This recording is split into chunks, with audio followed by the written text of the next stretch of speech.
Hello everyone, this is Rig, and in this video we are going to discuss about the first war of independence in the Indian subcontinent which happened in 1857. This revolt against the British Empire is very important because it was the first of its kind. Hence, we will need to discuss it in great detail. Now, before we discuss about this topic, we need to set some rules regarding my video. So, about this presentation, always carry a notebook when you are listening to my videos because you will have to note down the important points.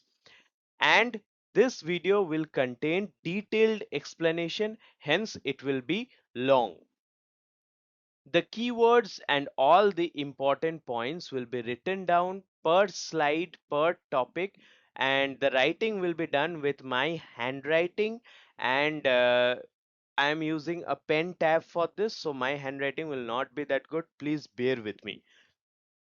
Question answers will be there after every important topic. You can note down the question answer also. It will be beneficial for you in your exams. There will be a mind map at the end of this chapter where the whole chapter will be summarized in a very creative manner. These videos will technically not be very good. It will not be very much graphically enhanced, but the content is done with utmost care. And I can assure you, if you are a student and if you want to know about this topic, please don't skip any of the points here. And it is specially made according to ICSE syllabus, but it will be useful for students of all boards. So anyone interested in the topic can go through this video. So at first we will start with background of British conquest in India. Now before the beginning of this actual war in 1857, the British conquest started in the mid 18th century. So mid 18th century was the time where British conquest started with the Battle of Plassey. So Battle of Plassey was fought in 1757, and it was fought with the Nawab of Bengal versus the British East India Company.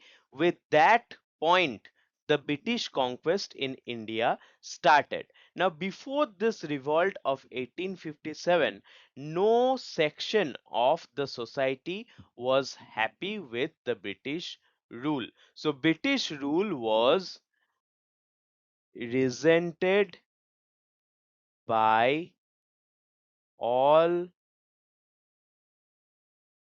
sections of the, and that includes the kings, the peasants, the landlords, tribal soldiers. Everyone hated the British rule. And before 1857, there has been hardly any year without any revolt. So before 1857, there was almost no year without a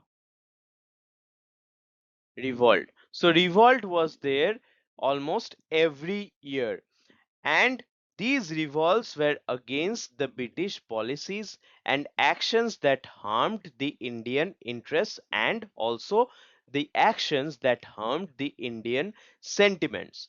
So these revolts, the revolts which were there before 1857, they failed. Why? Because they were local and scattered,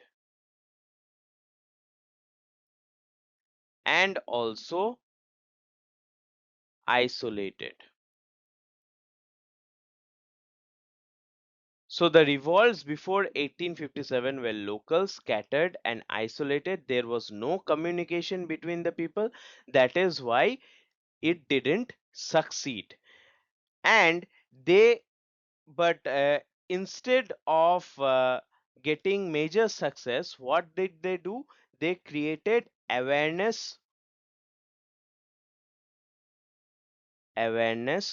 against foreign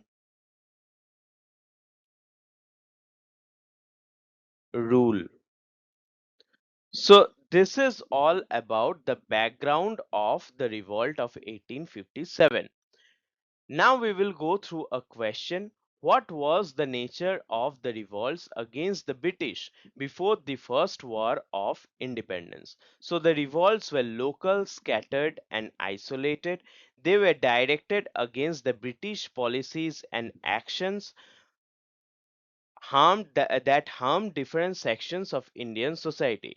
Though unsuccessful, they established a tradition of struggle against the foreign rule. So this is a question which is very important for your exams. We will also see an assertion and reason type question. So although these revolts were local, scattered, and isolated, they established a local tradition of struggle against the foreign rule. Statement 2 is that from mid 18th century till 1857, one part of the country or the other rose in revolt against the British policies which harmed the interests of the Indians belonging to all segments of Indian society. So 2 contradicts 1. 2 is the reason for 1. This is the correct answer. 2 is the reason for 1. And you can read the explanation. Between mid 18th century and 1857, many local revolts broke out against the British policies. Though these revolts were isolated, they created a tradition of resistance which culminated in the First War of Independence 1857. Therefore, statement 2 explains statement 1. Now we will see the culmination of First War of Independence. So the resentment against the British rule finally culminated in the First War of Independence. What did it involve of? So it involved millions of peasants. They were not at all happy, and also artisans along with soldiers. So peasants, artisans, and soldiers were the people who rose into revolt against the British Empire. The uprising shook the British government to its foundation. The first 100 years of British rule from 18 from 1757 to 1857. So first 100 years. What is that? From 1757 to 1857. What happened? There were British expansion.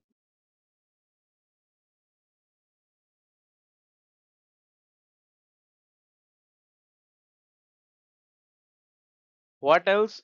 There was economic exploitation.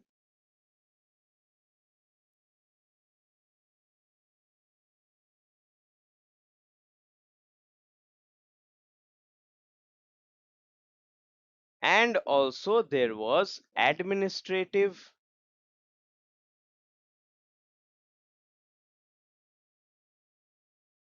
changes. So these things happened from 1757 to 1857, and it is very important because of all these grievances, the Indians protested against the British Empire. So all these things affected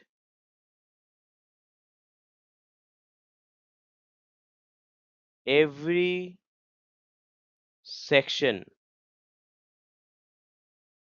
of India. So it affected everyone in India and all the people associated with those particular sectors. Why was the War of 1857 hailed as the first war of independence? Why? Because it was the first mass uprising in which people from different sections of Indian society fought against the British. It inspired the growth of Indian national movement. The sacrifices of leaders such as Rani Lakshmi Bai, Nana Sahib, and Mangal Pandey inspired later freedom fighters. Now we will see the general causes of discontent. Why were the Indians not happy? So the first reason is that the ruling class was dispossessed of their power. Ruling class. What happened to them? They were dispossessed of their power.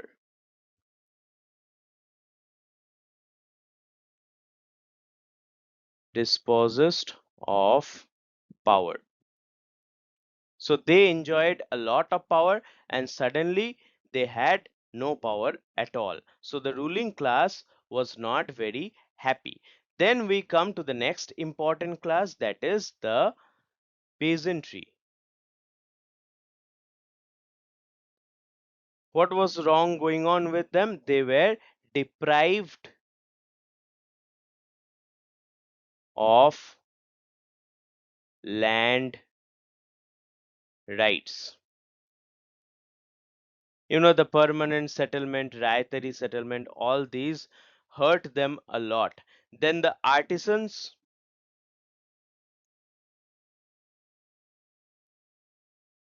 they lost livelihood.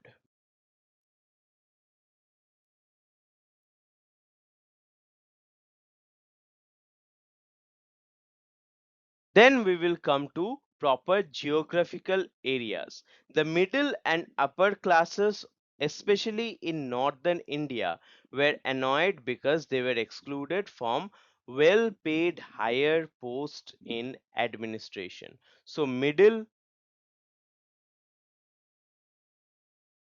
and upper class people were excluded from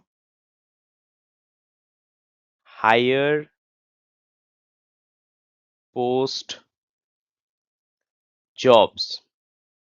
So these people were educated, and despite all of their education, they couldn't get good jobs in the administration. Then there were people connected with cultural and religious activities, such as priests and scholars. So, what happened to the priests and scholars?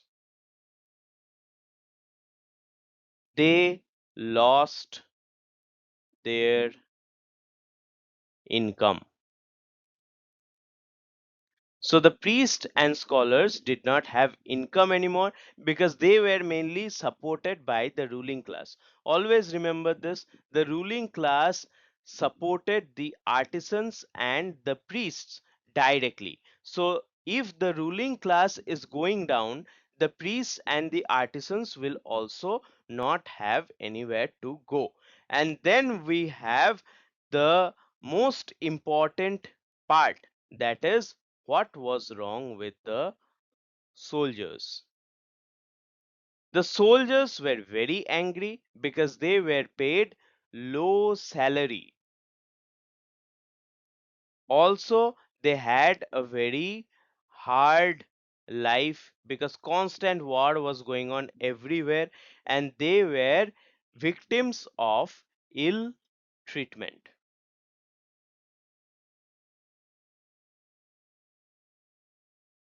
Treatment. Then the patrons, who were the patrons? I said Patrons. Patrons are the sponsors. Who were the sponsors? Rulers, princes, and zamindars. Rulers, princes, and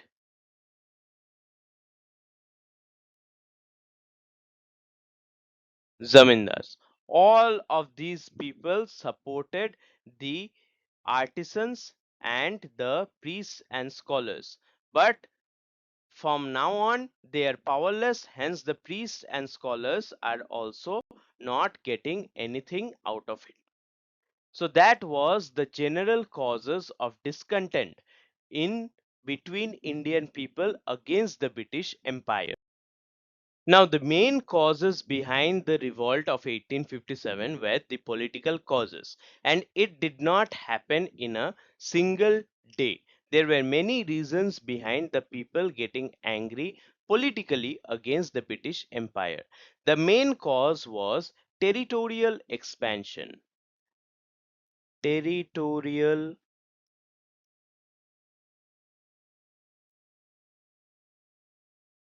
expansion. So there were different process adapted by the Britishers in order to get new territories, and sometimes it was by outright wars. So here the Britishers directly fought with the Indian states. Then there were indirect policies like the subsidiary alliance,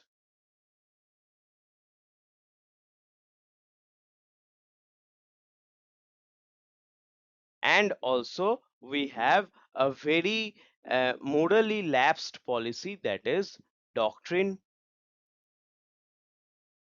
of lapse. Sometimes the states were annexed by putting a blame on them that they are not being able to govern the people properly. So sometimes there was alleged misrule.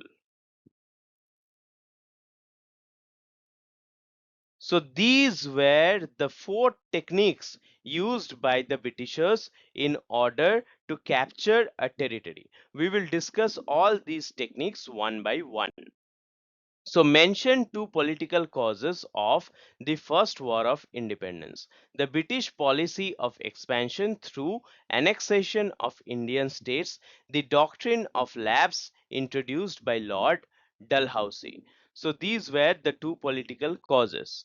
Now we will see how expansion was done with the help of direct war. So it all started when British fought many wars against Indian rulers to expand territorial power and protect their economic and political interests. So this was done to protect economic and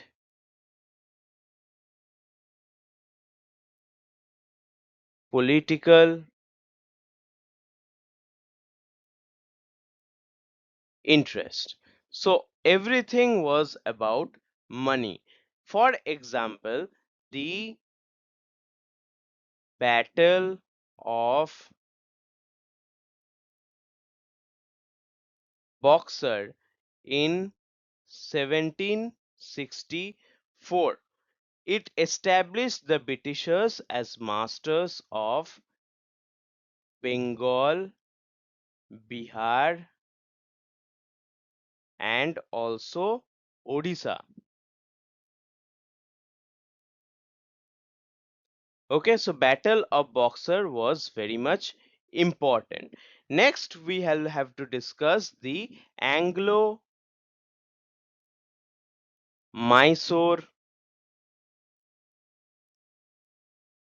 Wars. Anglo-Mysore's war was fought between the Kingdom of Mysore and the Britishers. It happened from 1767 to 1799. 1767 to 99. In this, the territories of Mysore was captured by the Britisher. After that, we have The Anglo-Maratha War. What was the main important war among all the Anglo-Maratha wars? The third Anglo-Maratha War. It happened from 1817 to 18. And why was it important? Because all the Maratha territories north and south of Narmada River were taken away by the Britishers. So Maratha territories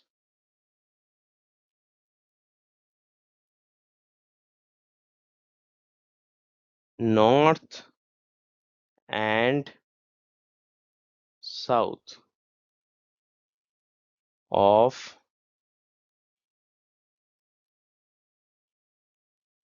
Narmada. Everything was taken by the Britishers. After that, Punjab was annexed in the Second Anglo-Sikh War. Second Anglo-Sikh War in when did this happen? In 1849. Whole of Punjab was taken by the Britishers along with the Kohinoor diamond from the 6-year-old Maharaja Dilip Singh. Then we had more conquests when from 1823 to 1856 the British further extended by conquering Sindh. There were many wars fought. We are not going to go into details. Sindh, Assam, Arakan, Tenasserim,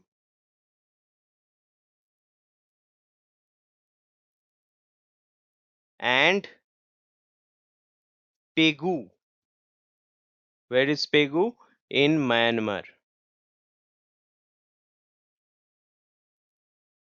So roughly all these are the territories conquered by the Britishers. I have also mentioned the years. These are very important for your MCQ question. Please go through these in detail. So name two ways in which the British expanded their territorial power in India: by outright wars and also through subsidiary alliance. So what is subsidiary alliance? Our next topic is very important because it is one of the indirect policy of controlling or getting control of an Indian territory. So it was very cleverly done. It was done by a person named Lord Wellesley. So Lord Wellesley was the brain behind this project. So some Indian states were brought under the British control without formal annexation. So this was a way to bring control without formal annexation.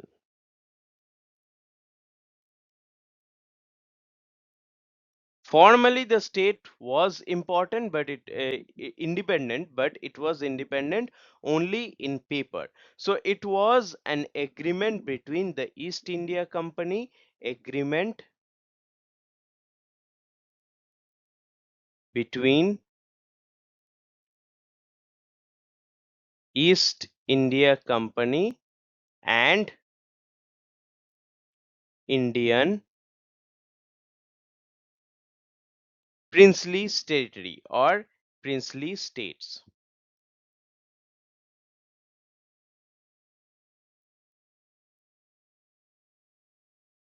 Okay, so agreement between the East India Company and the Indian princely state. So through this system, the states lost their sovereignty. Princely states lost sovereignty.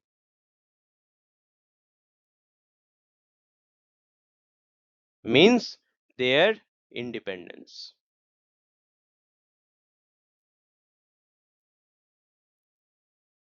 So independence was gone. Why? Because they had agreed to certain stuffs. What are those stuffs? That they will accept British as supreme power. First condition of subsidiary alliance, this agreement was that they will accept British as supreme. What was the next condition? That they will surrender their foreign relations to East India Company. So sorry,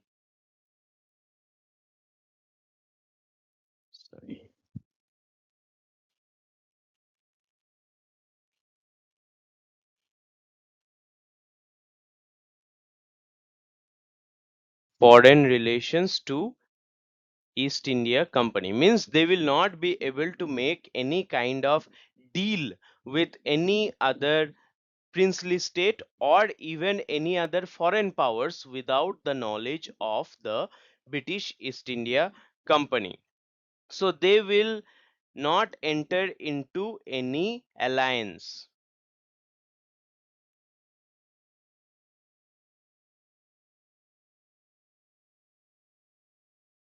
They will not enter into any alliance or they cannot do any war with anyone. So their military was also crippled and they will accept a British resident.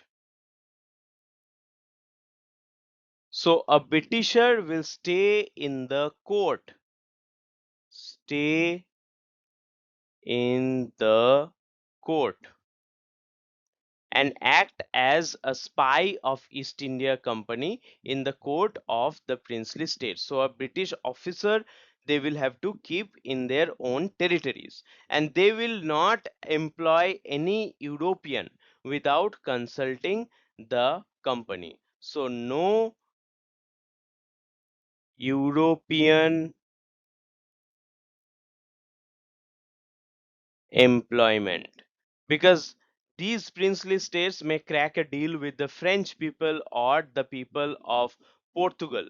So they are enemies of Britain. Therefore, without consulting the Britishers, there will be no other kind of European employment.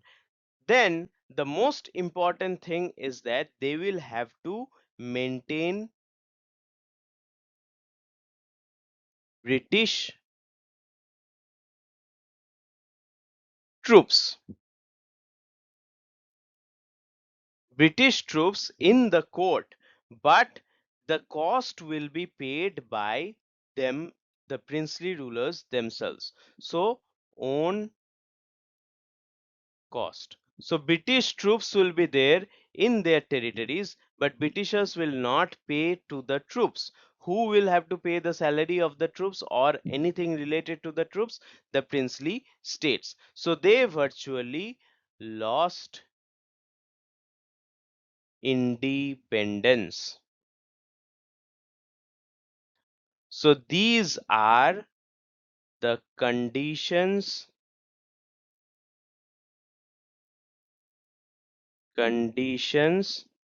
of subsidiary alliance. Many questions can come from this slide. So please go through all the conditions and if you have any doubts you can always write it in the comments.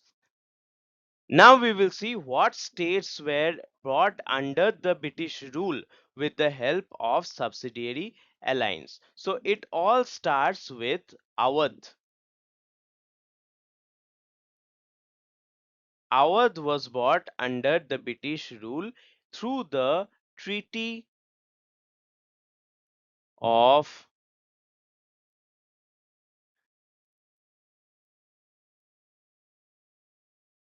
Allahabad. Now the name of Allahabad has been changed to Prayagraj, but in our books we still follow the name Allahabad because the time period we are talking about At that time period, it was known as the city of Allahabad.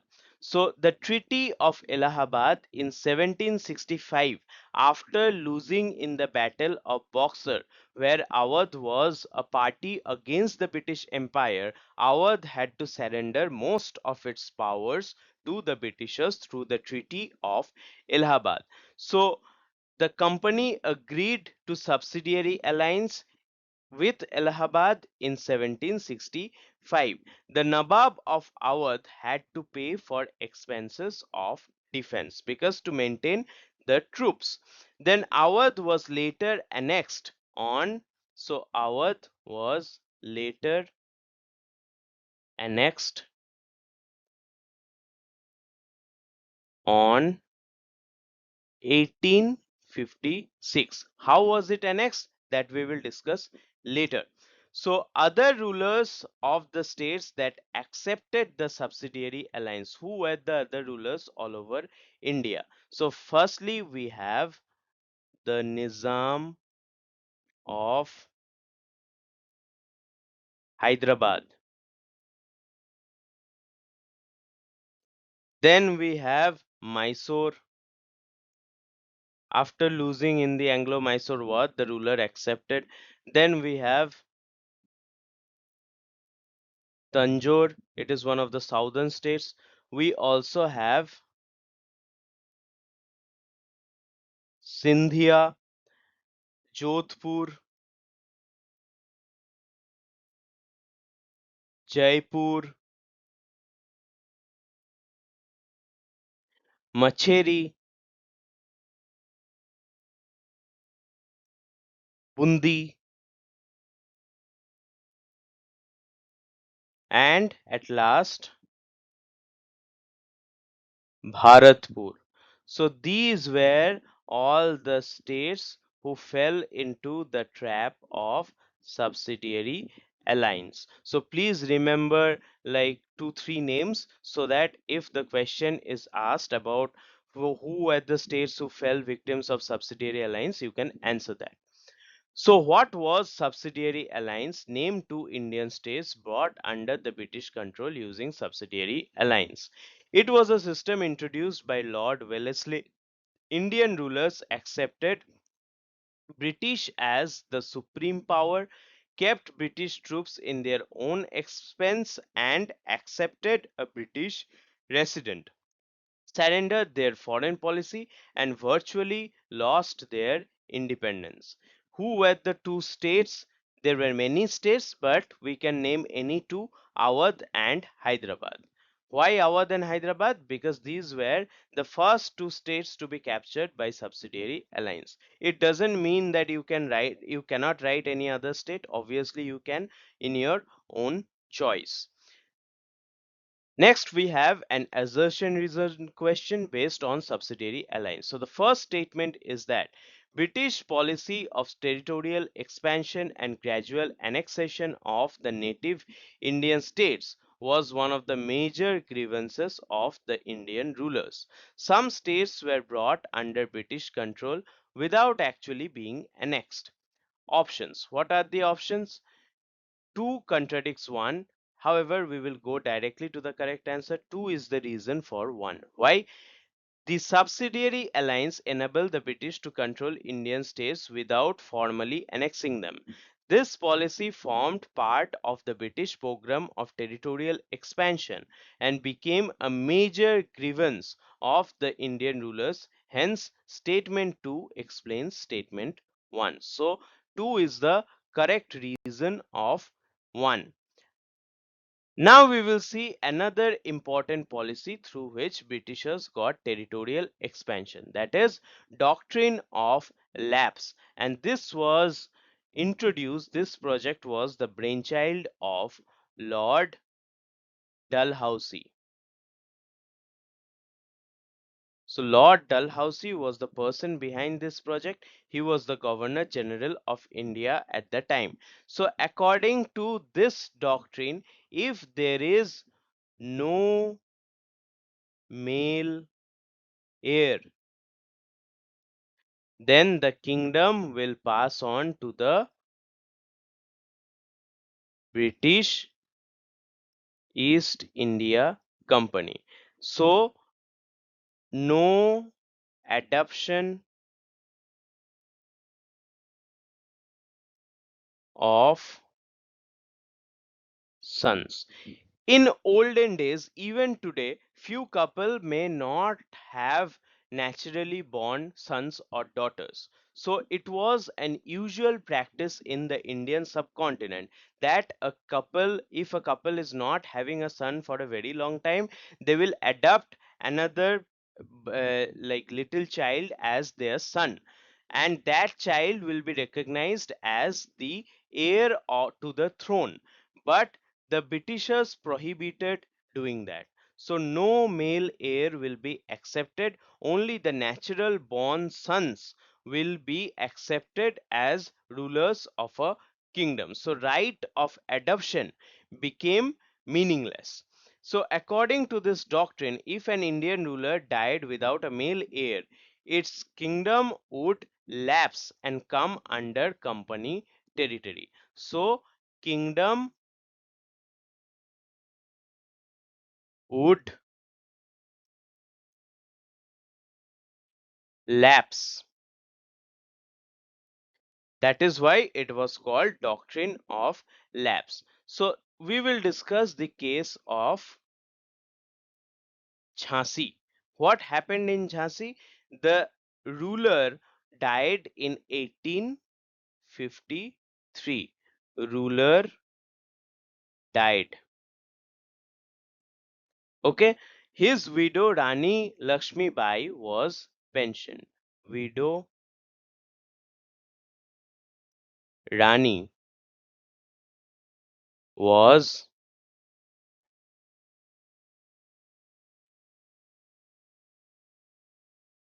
pensioned.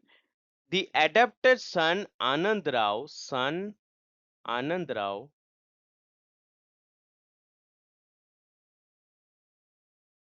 Anand Rao was not accepted, was not accepted as the lawful heir to the throne.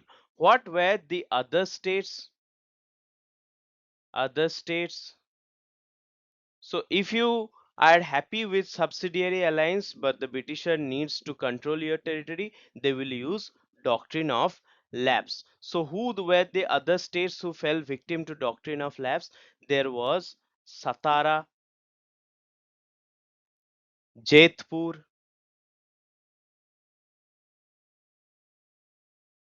next we have Sambalpur,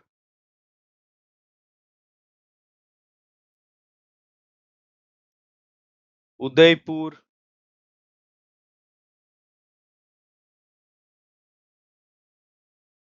Nagpur.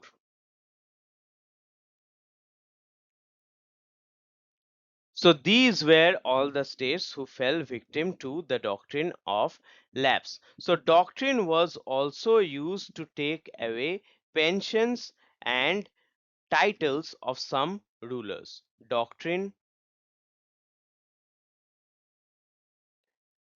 to take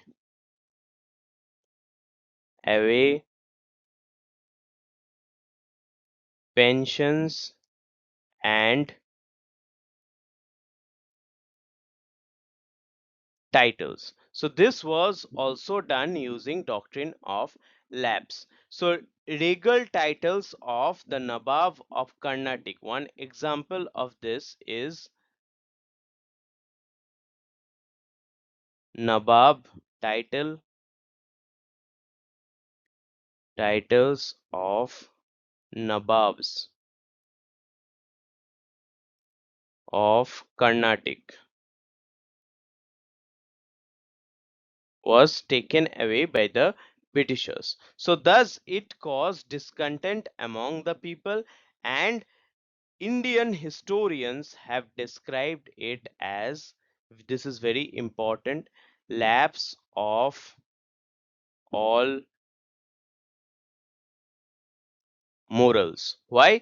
Because this was a very much ethically hurtful policy introduced by Lord Dalhousie. So Indian rulers believed that their state was not annexed by the lapse of any doctrine, but by the lapse of all morals on the part of Britishers. So explain the term doctrine of lapse. Name the two states annexed by the British using the doctrine of lapse. Doctrine of lapse was introduced by Lord Dalhousie. If an Indian ruler died without a natural male heir, his kingdom would be annexed by the East India Company. Adopted sons were not recognized as legal successors. Any two states were Jhansi and Satara. S- Which policy was used by Lord Dalhousie to annex Jhansi? Why did Rani Lakshmi Bai become a bitter enemy of the British? Policy used was doctrine of lapse. Reasons: the British refused to recognize her adopted son Anand Rao as the legal heir. Jhansi was annexed in 1854. Rani Lakshmi Bai was pensioned and deprived of her kingdom. Now we will see what happened if the Britishers couldn't annex a territory by outright war or even by subsidiary alliance and doctrine of lapse. Then they would simply go to that territory and say that you are not ruling well, hence your territory needs to come off under me. So this policy was introduced again by Dalhousie when in 1856. So this was another bad policy. Everything was bad though, but this was like ethically very wrong policy introduced by Lord Dalhousie. And it all started with Awadh. So Awadh was under subsidiary alliance since 1765, almost 100 years after they were under subsidiary alliance. The Britishers thought why not to take Awadh fully, but how will they take it? They are only already under subsidiary alliance. So they came to Awadh and said that you are not ruling well. So there was alleged misrule. Hence, the territory of Awadh was taken over, and Dalhousie said that we are doing this for the good of the governed, for the good of the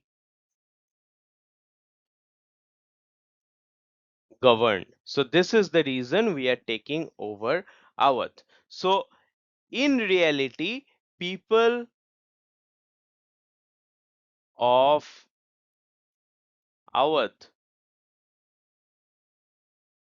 faced greater hardships. So people of Awadh were worse under the Britishers. So why? Because they had to pay higher. Britishers increased the land revenue.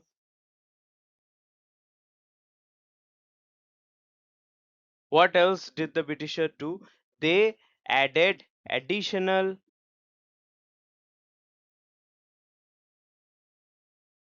tax on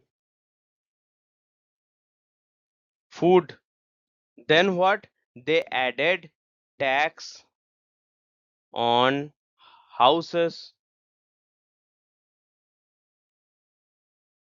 They also added tax on ferries. So these were the extra expenses that the people of Awadh had to do under the Britishers, and also the dissolution of Nawab of Awadh's army and administration through thousands of jobs. So who were the people who lost jobs. The people who lost jobs were nobles, then officials, and soldiers. Now, this is very important because in the First War of Independence in 1857, the soldiers from Awadh participated in most numbers. So the British also took confiscated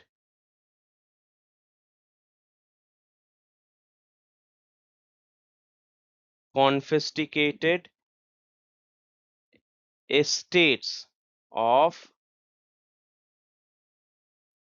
zamindars and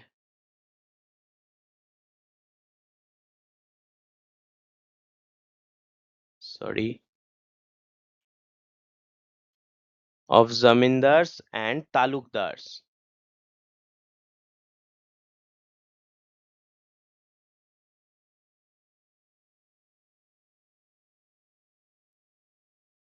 Please bear with my handwriting because it is very difficult to write with a pen tab.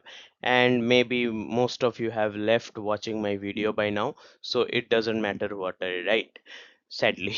So, about 75,000 companies sepoys were from Awadh. So, in the protest, about 75,000 sepoys were from Awadh.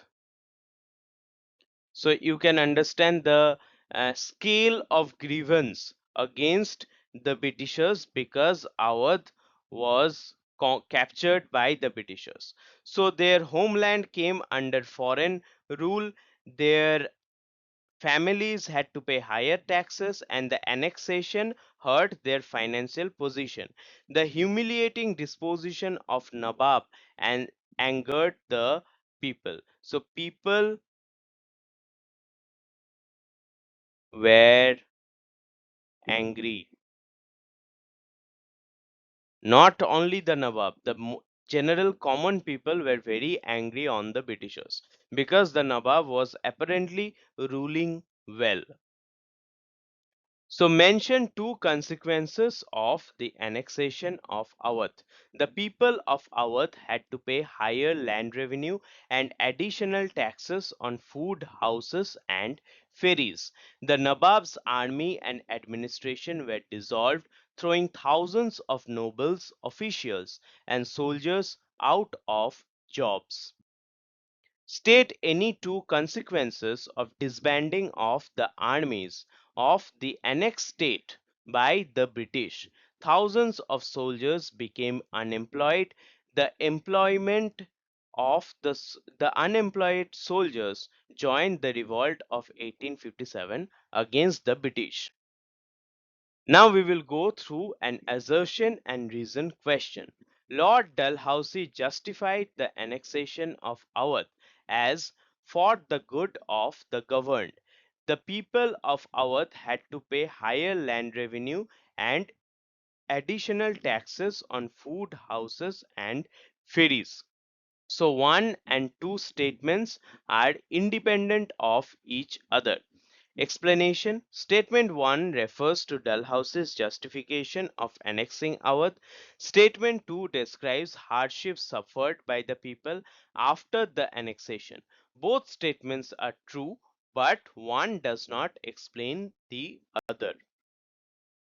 Now we will show how Indian rulers who were loved by the people were disrespected by the Britishers and what is the meaning of absentee sovereignty. So we will start with the case of Bahadur Shah Jafar. So he was the last of the Mughals and he lived under company protection. He lived under company,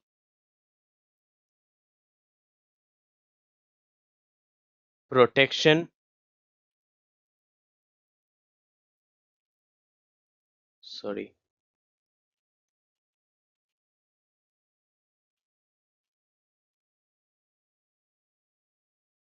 he lived under company protection. What else? He received pension, and the company removed the name of Mughal kings. So he lived under company protection and pension. He did not do anything to hurt the Britishers, but still the company removed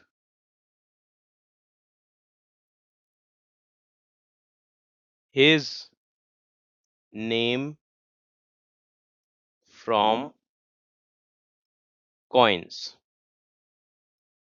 So from the coins his name was removed. In 1849, Dalhousie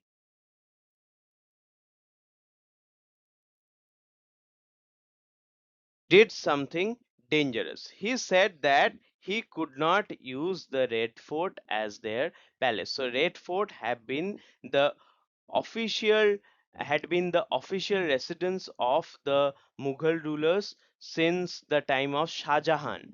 But now Red Fort would be taken away. What else would be taken away? They will have to shift to a place near Qutub Minar. So Red Fort will be gone, shift to Qutub Minar complex. Then in 1856, 56, Lord Canning,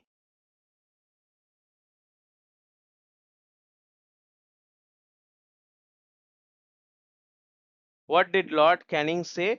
That after the death of Bahadur Shah, they will not use the imperial titles. So imperial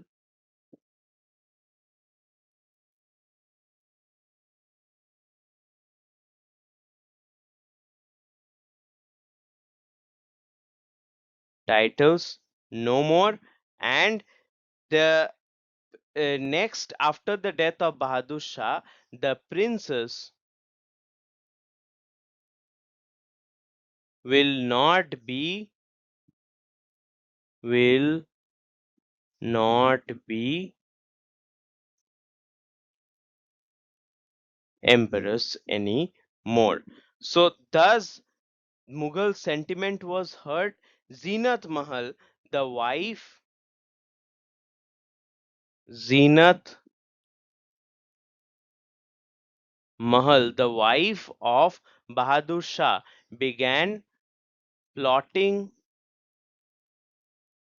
against British.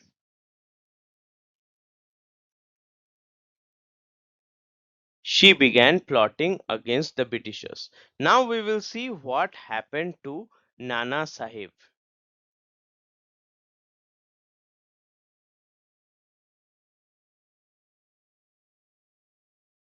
So who was Nana Sahib? Nana Sahib was the adopted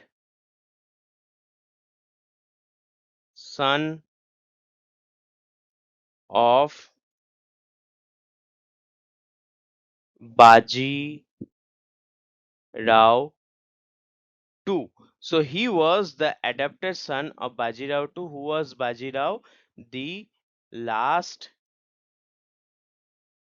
Peshwa. Peshwa was like the prime minister in the Maratha Empire. So there was a king who used to be the successor of from Shivaji's family, Chhatrapati Shivaji Maharaj's family.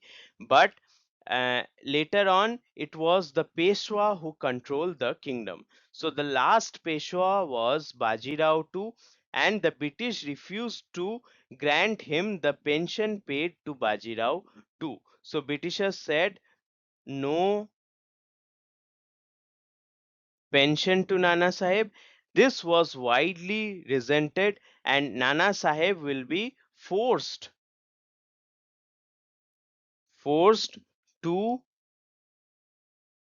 live in Kanpur, away from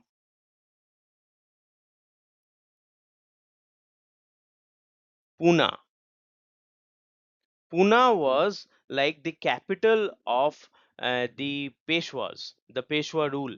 So from Pune, he will have to go and uh, live in Kanpur. Nana Sahib inherited the wealth from the Peshwa. He used to send emissaries. He sent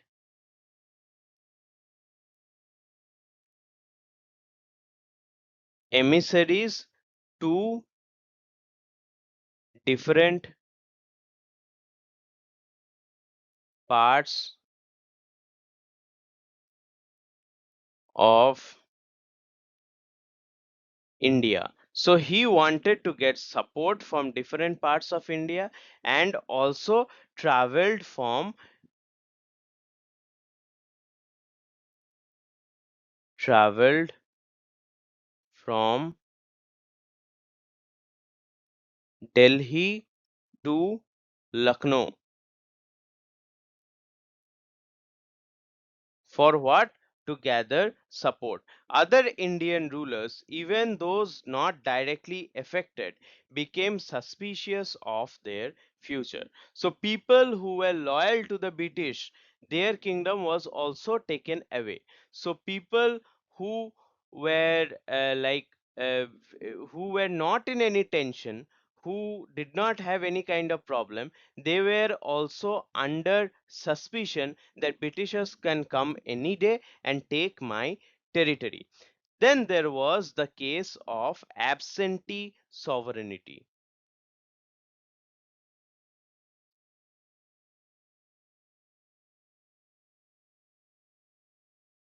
Absentee,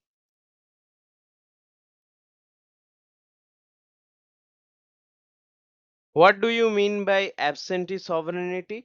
It was a condition where India was being ruled by British government from in England.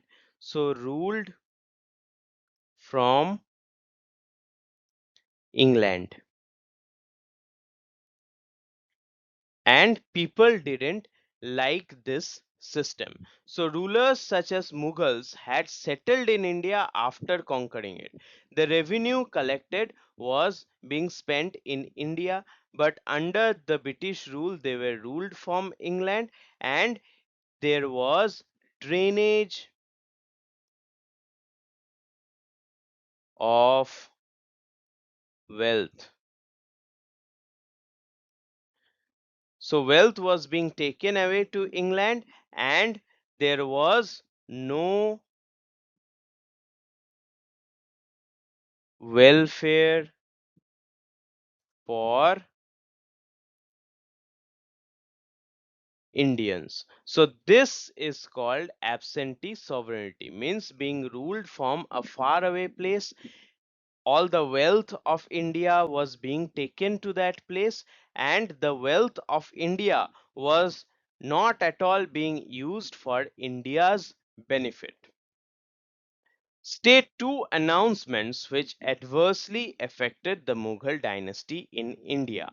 In 1849, Lord Dalhousie announced the successors of Bahadur Shah Jafar would not be allowed to live in the Red Fort and would shift near Qutub Minar.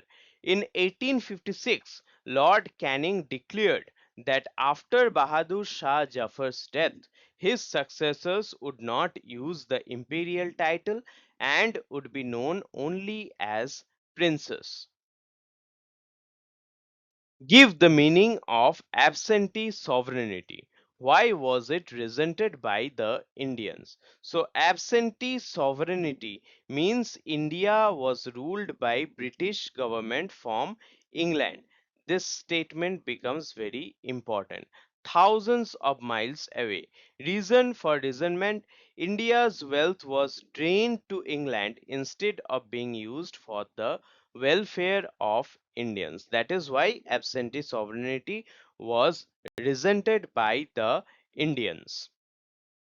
Now we will see the social and religious causes, starting with interference with the social customs. So the British government's attempts to interfere in the social and religious life of Indians created widespread fear among masses. So because of this interference, there was fear among masses. The people were afraid that their religion would be hampered or their religious identity will be tampered with. Some social reforms introduced by the British was intended to improve the social conditions. However, the feelings and sentiments of people was not considered while introducing these reforms. There were many reforms done by the Britishers. For example, 1829. What happened? Abolition of sati. People were not consulted. Even though this was a very good reform, but the Indians at that time did not like it. Then in 1856, another good social reform was done, that is Widow Remarriage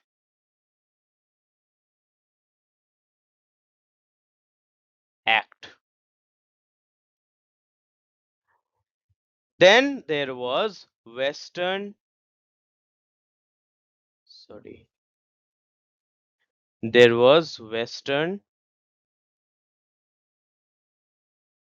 education. So all these things were actually beneficial for the Indian society, but they were not welcomed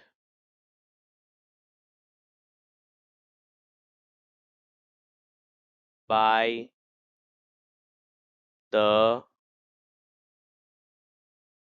people. So they were not welcomed by the people. Mention any two social reforms advocated by the British which affected the religious traditions of Indian people. First is abolition of sati 1829, then we have the Widow Remarriage Act of 1856. By this time, the Britishers have made such a reputation of themselves that even if they try to do something good, the Indian people will not trust them. So there were modern inventions like the railways and telegraphs.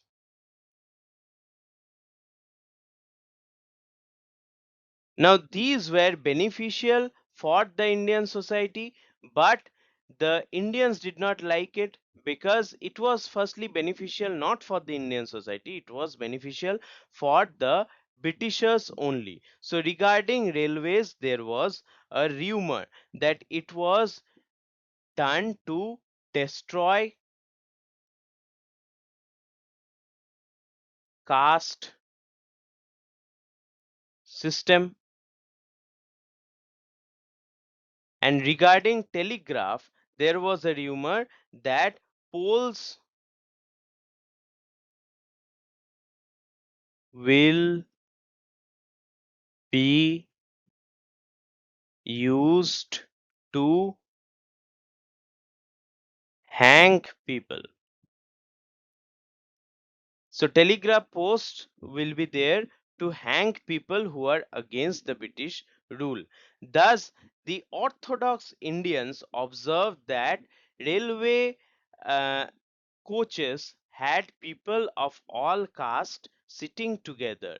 So Orthodox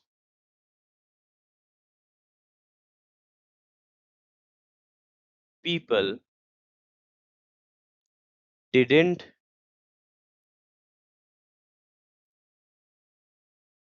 like that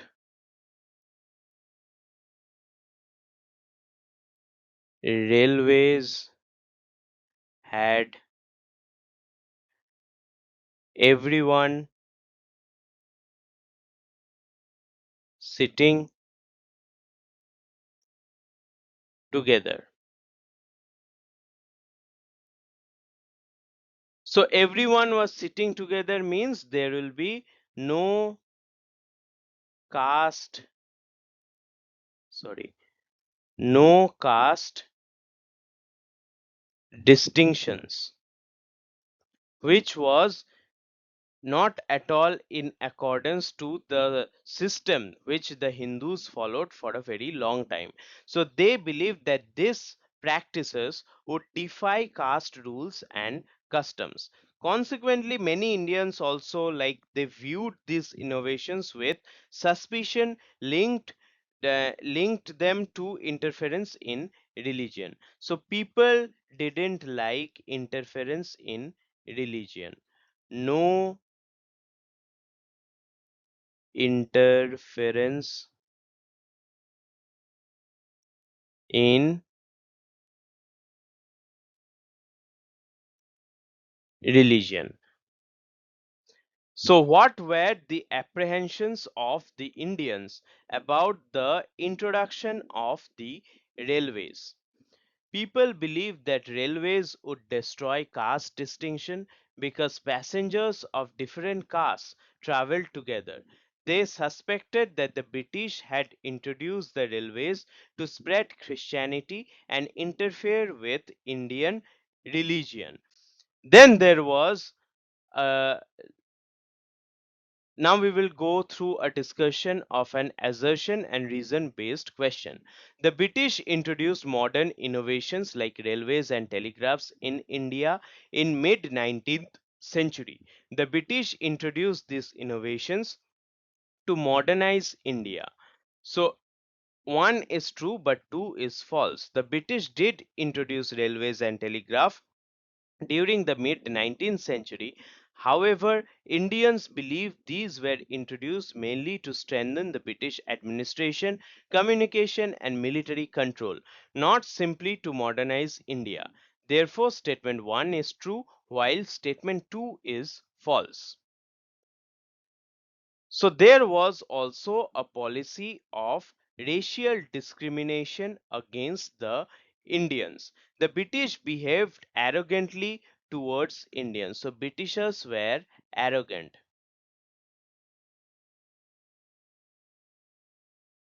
Arrogant behavior towards Indians. They considered themselves racially superior. The theory of racial superiority. This is still a great problem in the Western nations. In India, we don't have it that much, but in Western nation, racism is a very cruel practice. So they described the Mughals. They described Mughals as cruel and unfaithful, which was true in some sense, but an outsider criticizing Mughals was not at all taken lightly by the Indians, sorry. Some Europeans openly spoke ill of Indians, spoke ill of Indians. Also, such acts of racial discrimination alienated Indians from the British rule. So, Indians were totally segregated from the British rule.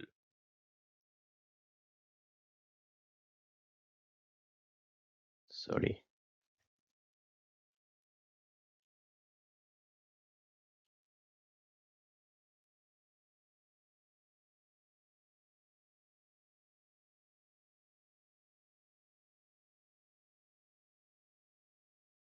Also, there was a feeling of resentment against the British authority because of this attitude towards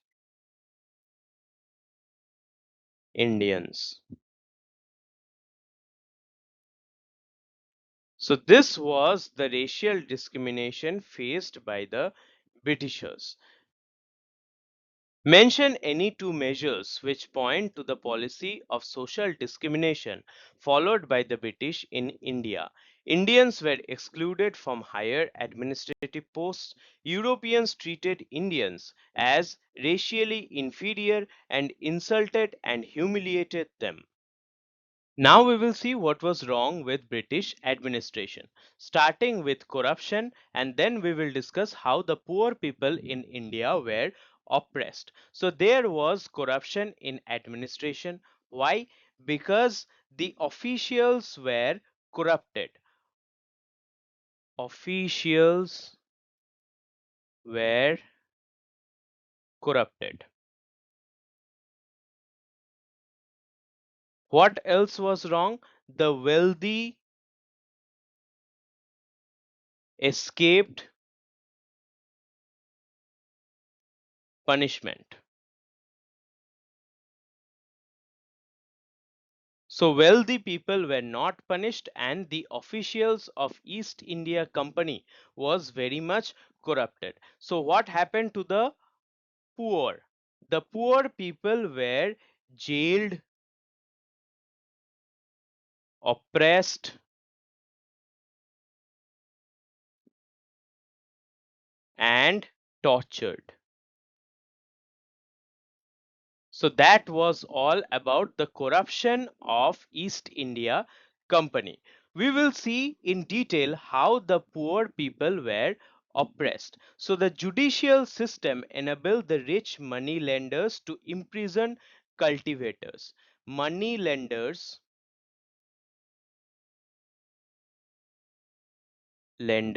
could imprison cultivators. So they had their private jail. If someone took money from the money lenders and they are not being able to pay it back, then the money lenders could take law in their own hands. So poverty became common.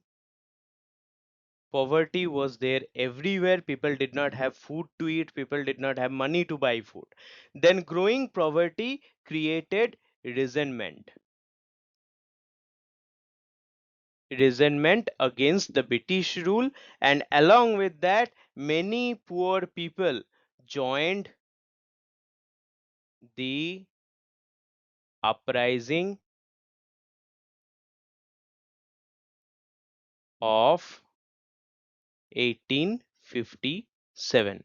So this was all regarding corruption and oppression of poor. Now we will see how the Britishers interfered in the religious life of people. So first with religious interference. So during the 18th century, the British generally did not interfere in Indian religion. So during the 18th century, for the first 100 years, they were approximately quiet more or less. They showed little enthusiasm for converting Indians to Christianity. Then later British officials, however, they started interfering in local religious beliefs and customs. They also criticized a lot of Indian practices and describes the local beliefs as ignorant. So local beliefs were ignored. People ignored the local beliefs. Then we had the Charter Act. Charter Act. This led to the influence of Christian missionaries starting in India. Christian missionaries became important after the Charter Act. They had the right to convert. Now, what did these Christian missionaries do? They started schools, educational institutions,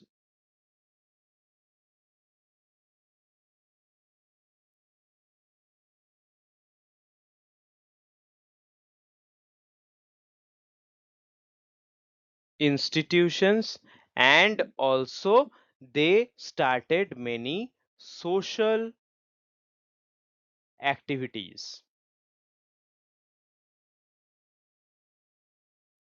So all this was done by the Christian missionaries. So many Indian believed that missionaries missionaries would convert them to Christianity. Converted people to Christianity.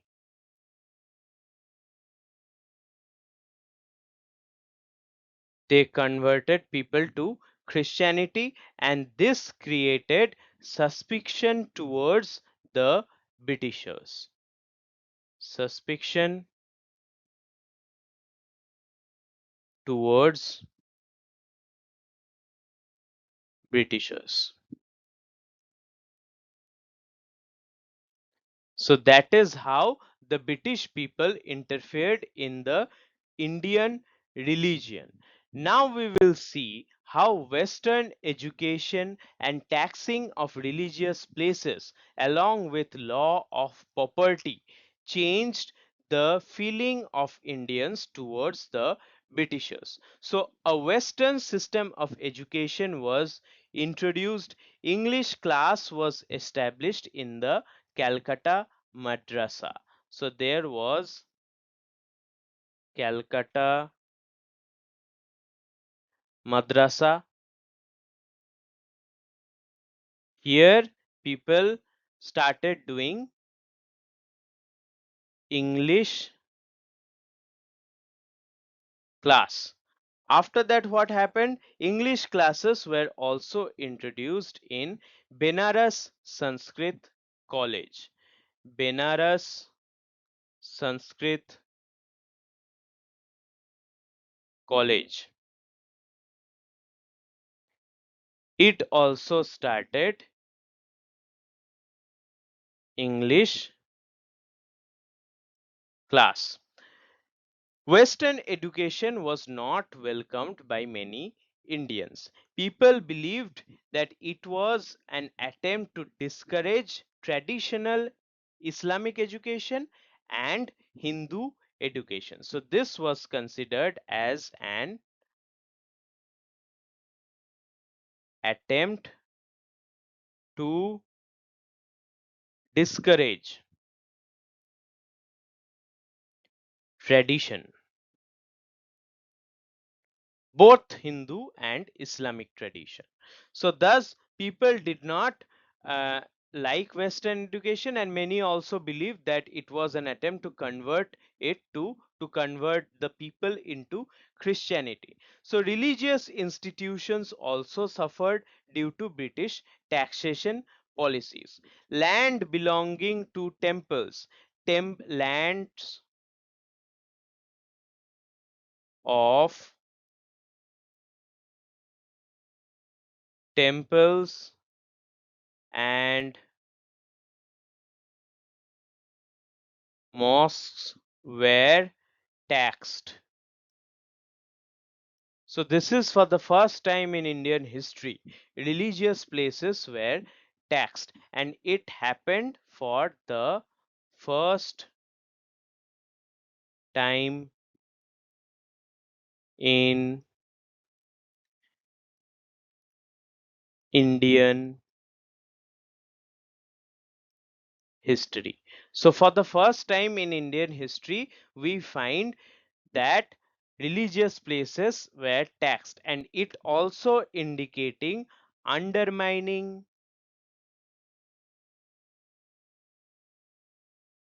sorry, NING, undermining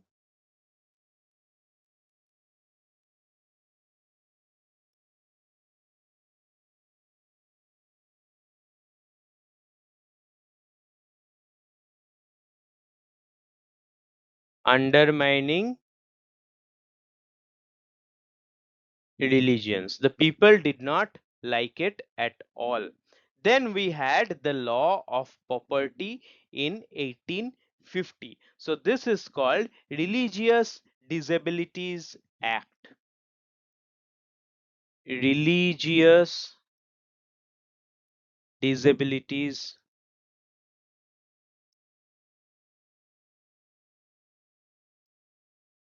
Act of 1850. What was there in this act? It allowed a person converting from Hinduism to another religion to inherit ancestral property. So converts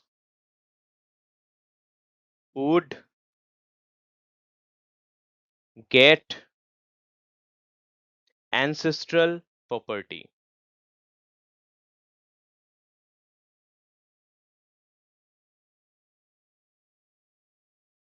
This was a new law. If someone converted to any other religion, then they are moving away from the family tradition.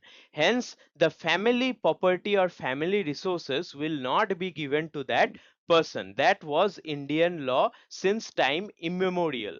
But now, if anyone converted, then also, even after ignoring their family tradition, they will get their share of ancestral property. So this act was considered to be encouraging religious conversion. Encouraging conversion. Thus, the people were very angry on the Britishers for their new set of laws in the Indian society, especially laws regarding religion. Then there was economic exploitation of India. Economic exploitation was the main motive of the Britishers in India. So there was exploitation of resources. The Britishers took, we know this theory, raw materials. It was made into finished products. Then again, those finished products were sold to India. So this was their whole business. They will buy raw materials from India, they will make it into finished products in Europe, and then again they will sell those products to India itself. So that was the ways of economic exploitation in India. So the British economic policy treated India as an economic colony serving British interests. What was their main goal? British interests. Ultimate interest will be for the Britishers. Then there were raw materials. What were the main raw materials which the Britishers took from us? It was cotton and jute. Jute was very important because it performed almost all the practices which plastic performs today. So you can imagine how important it was. And these were exported to Britain, exported at cheap rates. So they were exported at cheap rates. Then there were plantation products such as indigo and tea. So these were also exported at a very low price. Food grains were exported even when there was scarcity of India in India. So food grains, and millions of Indians died. Food grains exported even when It was less. Even when the production was less, that amount of food grain was also exported to Britain. Then we have the situation of Indian markets. India was compelled to accept British manufactured goods. Compelled to accept British goods. Okay, but we didn't have any other way also because our local industries were destroyed. So British goods entered India with no import duty, which is import tax. So they did not have to pay any tax to sell their goods in India because they considered India to be a part of British Empire only. So why will we pay tax if we are moving our goods from one part of our empire to another? That was their logic. But Indian products, if they had to sell in Britain, then they will have to pay tax to Britain. So there was export export tax on Indian goods. So they can sell here without paying anything to us, but we cannot sell there without paying anything to them. So this policy damaged Indian industries. That is how Britishers totally took control over the Indian markets. Now we will see a question answer. Give any two grievances of the peasantry against the British. Peasants had to pay very high land revenue. They were forced to cultivate indigo under oppressive conditions. We will see how the wealth of India was being drained away to Britain, and that is called as the drain theory or the drain of wealth. So before the British rule, European traders brought gold to India to purchase Indian goods. That was the system. But after the Battle of Plassey, the situation changed. So drain of wealth started after Battle of Plassey in 1757. Now they are not bringing their own money to buy something from us. So Britain stopped bringing gold to India. Britain stopped bringing gold. Now they are using our own gold for their benefit. So British officials used Bengal's surplus revenue to purchase Indian goods. Indian goods were bought using surplus revenue from Bengal. So previously they used to bring money, now they're using Bengal's money to buy the goods from other parts of India. So how did the Bengal's resource become helpful to Britain? The Britain, the East India Company, they extracted revenue, took revenue. What did they take? Revenue means they used to collect tax. They took profits, raw materials.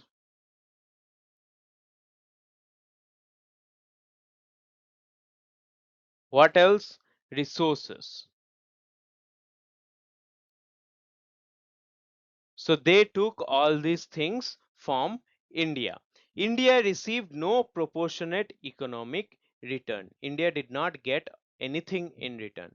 So the wealth was transferred through. How was the wealth transferred? How was wealth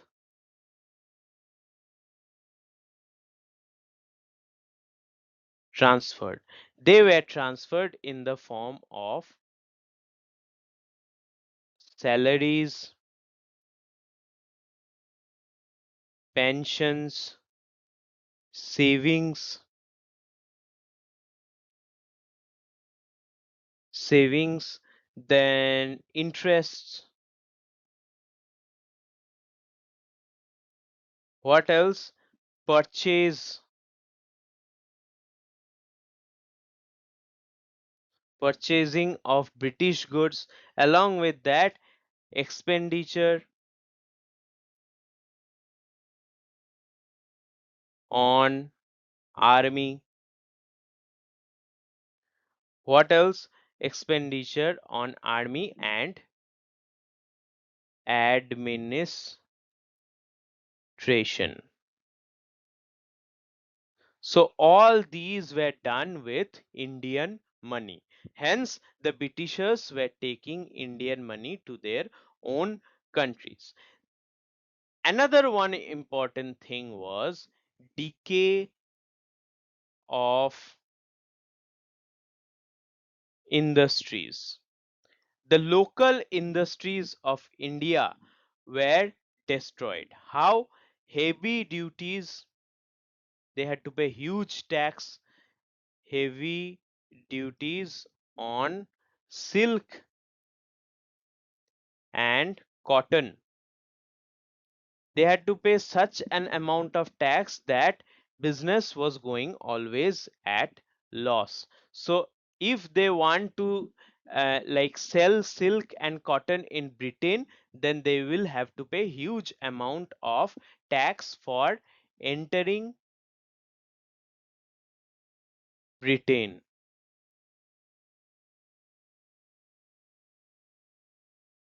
which was totally illegal.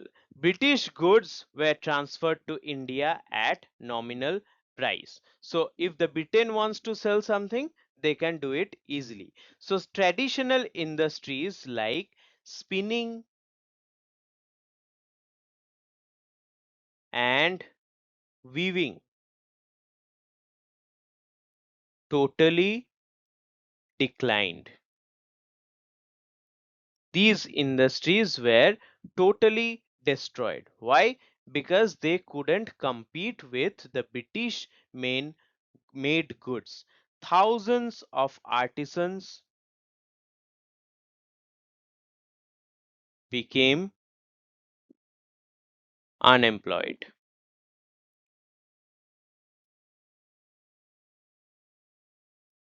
That is how drainage of wealth happened. See, if an Indian businessman, there is India, if an Indian businessman is earning money from India and spending it in India itself, then the money is staying in India, in our country.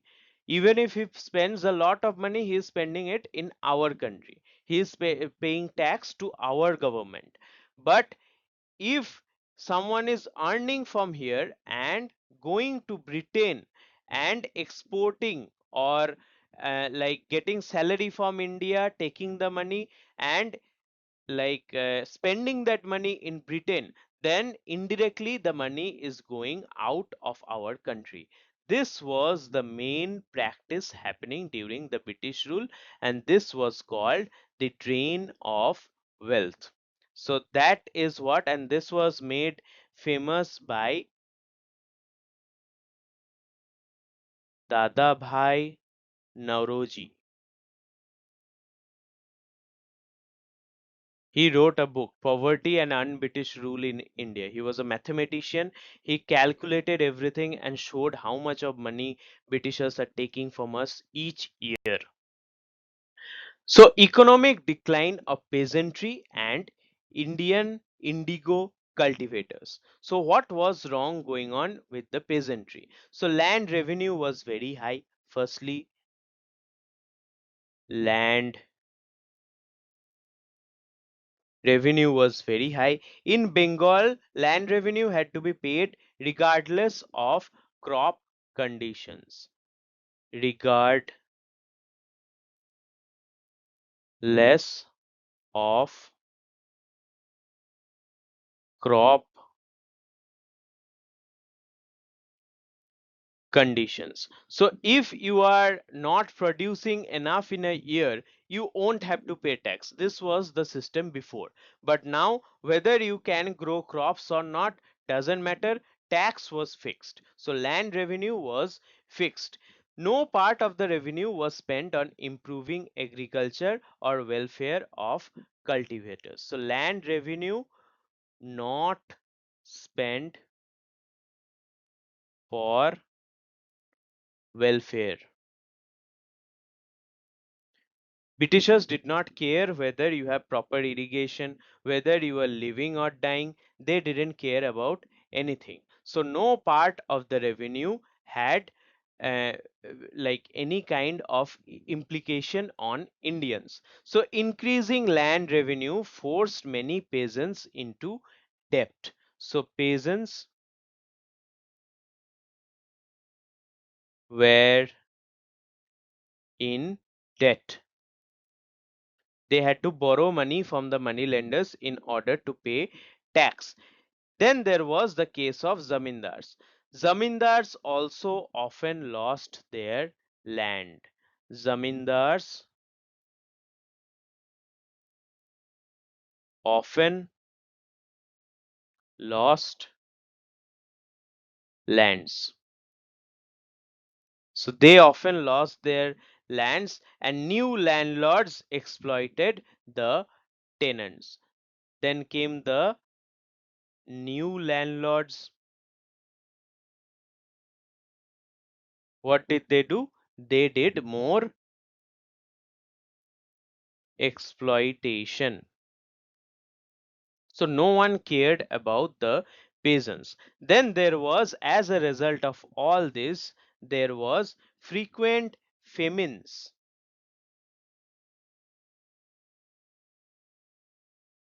Famines from 1765 and 1857. 1765 to 1857. So within all these years, many famines happened in the Indian subcontinent. Now we will discuss the treatment towards indigo cultivation. So indigo is a very dangerous crop. Why?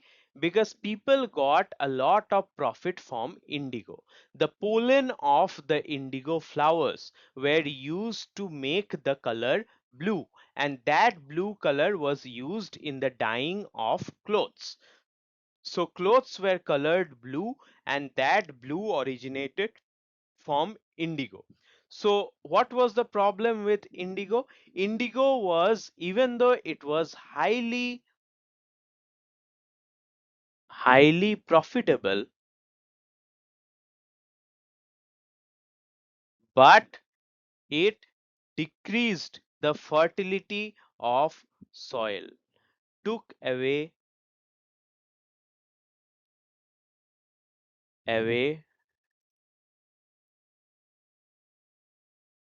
fertility. So peasants, if they did uh, like indigo farming for 1 year, for the next 10-15 years their land became useless. So any other crops also couldn't be grown in that land after you have grown indigo on it once. So peasants did not want to cultivate indigo in their land. Thus peasants were forced to cultivate. The Britishers forced the peasant to cultivate indigo. So they had to work without adequate payment. No adequate payment. Payment was not done properly, then their property was damaged.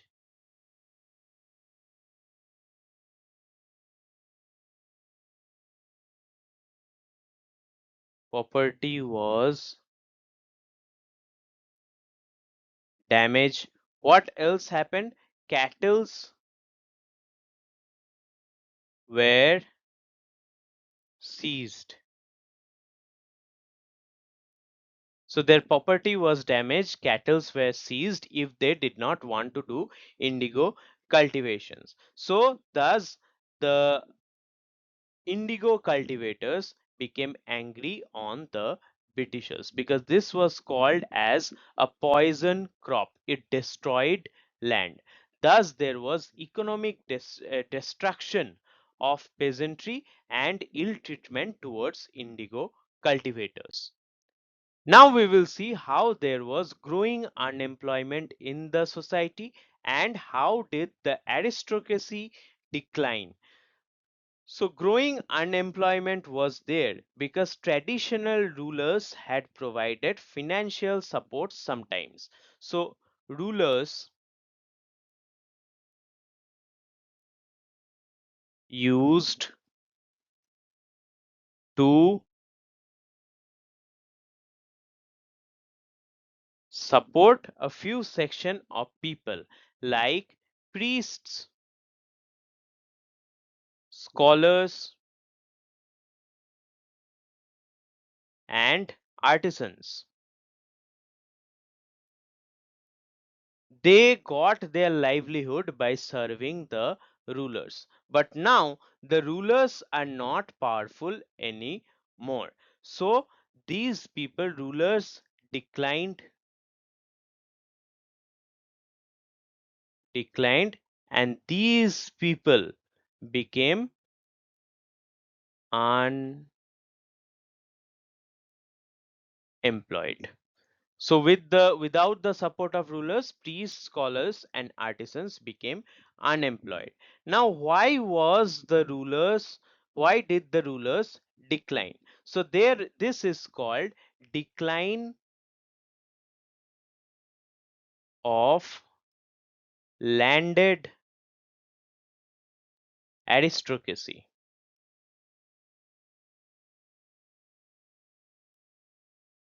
How did the rulers decline? Landed aristocracy means aristocrat people who had land. So for example, with the annexation of annexation of Awadh in 1856. What happened with the annexation of Awadh? 21,000 estates, 21,000 estates were taken by the Britishers. So 21,000 estates were taken away and auctioned. So it was sold to the highest bidder, 21,000 estates. You can imagine how much amount of land that is. So merchants and money lenders purchased many of them. New landowners exploited the tenants. Land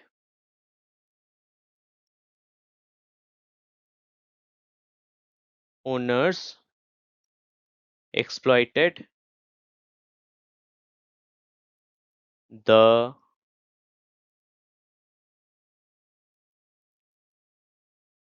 tenants.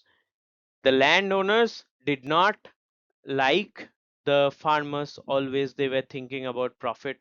So when they newly got huge plots of land, they started exploiting the tenants. The landed aristocracy became hostile to British rule. Thus through the case study of Awadh, we can understand how the landed aristocracy became angry towards the British rule. The native rulers and officials lost employment due to British annexations. Thousands of soldiers and officials became unemployed. Soldiers and officers. A king had many officers, so all of them became unemployed. They did not have jobs anymore. This version is much closer to what was happening all over India. Now we will see the question answer. What did the British do to reduce the landed aristocracy to poverty? They confiscated thousands of estates under the Resumption of Rent-Free Lands Act of 1852. This act is very important. They imposed high land revenue, causing many landlords to lose their estates. So new landlords came and they again started exploiting the peasants. Now we will see the military causes. Military causes were the most important factors behind the revolt of 1857 because military is always dangerous in wrong hands. Hence the Britishers angered the military in 1857. Thus they faced the consequence of First War of Independence. So military causes can be categorized under numerous heads, starting with the General Service Enlistment Act of 1856. General Service Enlistment Act of 1856. What happened here? The East India Company was already ruling over India, so Indians formed an important part of company's army. In East India Company, most of the soldiers were Indians. So Indians were in EIC's army, means East India Company's army. Indians were there in huge amount in East India Company's army. So the British army was considered efficient because Indian soldiers were disciplined and loyal. However, the British military authorities often ignored Indian sentiments. So these soldiers who were there in East India Company, their sentiments were ignored. How were the sentiments ignored?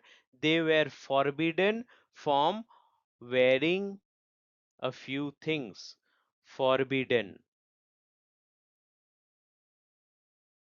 Forbidden. From what? Caste marks. Caste identification was very important for the Indians. Hence, if someone couldn't disclose their caste, it was considered insulting to that particular Indian soldier. Britishers said we don't care about caste system, which was in a way good, but Indians took it as wrongly interfering in their own religion. Then Indians always had the tradition of wearing beards, but Britishers forbidden, sorry,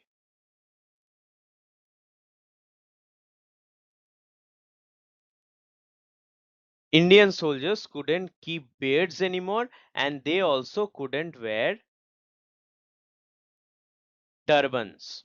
So these three things were forbidden in the East India Company's army, where most of them were Indians, according to General Service Enlistment Act. And such actions showed disregard for Indian customs and religious beliefs. According to traditional belief, Kala Pani was a religious taboo. So what is Kala Pani? Kala Pani means sea, crossing the sea was illegal for any Hindus. Why? Because it was believed that your religion will be lost. You will be irreligious if you cross the ocean or sea. Thus, there was resentment among the sepoys. So, crossing the sea was considered a taboo for Hindus. That is why people hated the General Service Enlistment Act of 1856. Then there were number of reasons because of which soldiers were unhappy. So British troops in India was low. So British is to Indian soldiers was 1 is to 4 ratio. So for one British soldier, there will be 4 Indian soldiers. This was the ratio, hence there was like 4 times more Indian soldiers in the East India Company's army. So Indian soldiers believed that if united, they could defeat the East India Company. This was a major motivation. Numbers are always a very good motivation in the army, in the military, still today. So that is why they were very much confident. The Indian soldiers were very much confident of their abilities. So this feeling encouraged a resistance against the British authority. Then there was lack of promotion. So all post high military posts, high military posts were reserved for the Britishers, and Indians couldn't rise beyond the rank of Subedar. Highest rank for Indian was Subedar.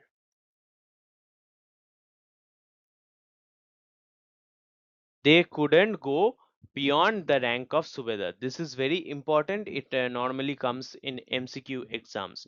What was the highest rank an Indian soldiers could achieve under the rule of East India Company? So no Indian could rise above the rank of Subedar despite having merit or loyalty towards service. So this created a great sense of dissatisfaction against the Britishers. Then Indians were also deprived of many allowances. So as the British territories expanded, several allowances were enjoyed by the Indians, but allowances were withdrawn. So soldiers who used to serve in the newly annexed territories no longer received extra allowances. So no extra allowances for any of the Indian soldiers, and this led to reduction of income, and thus the withdrawal of allowances increased resentment against the British rule. Then there was Postal Service Act or Post Office Act, Post Office Act of 1854. This act abolished the privilege of free postage. Abolished, sorry,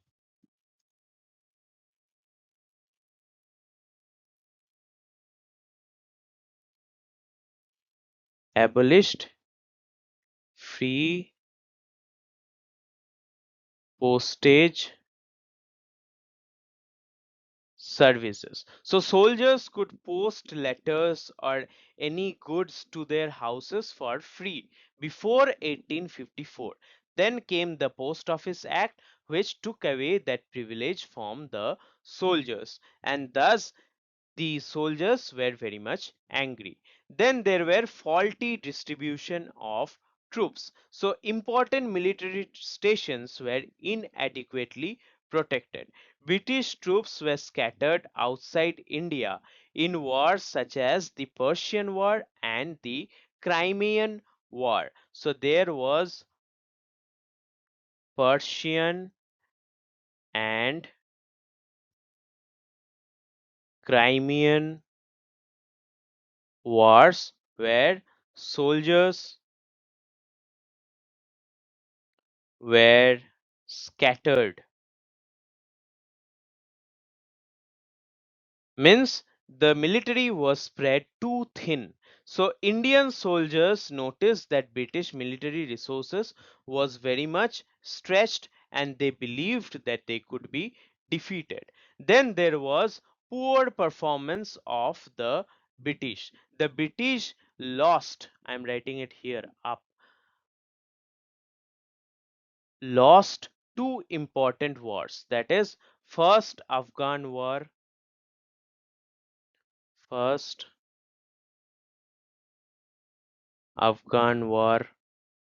When did it happen? It happened in 1838 to 42. Then there was Punjab wars.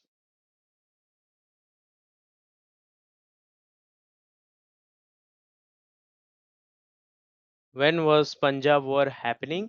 1845 to 49. Then we had the Crimean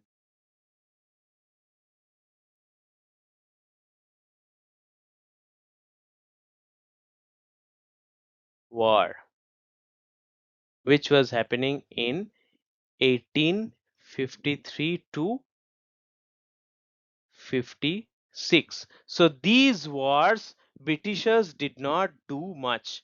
They did not get much of the support of the Indians and they were more or less defeated. They couldn't win prominently. Hence, the British invincibility was gone. So Britishers performed poorly.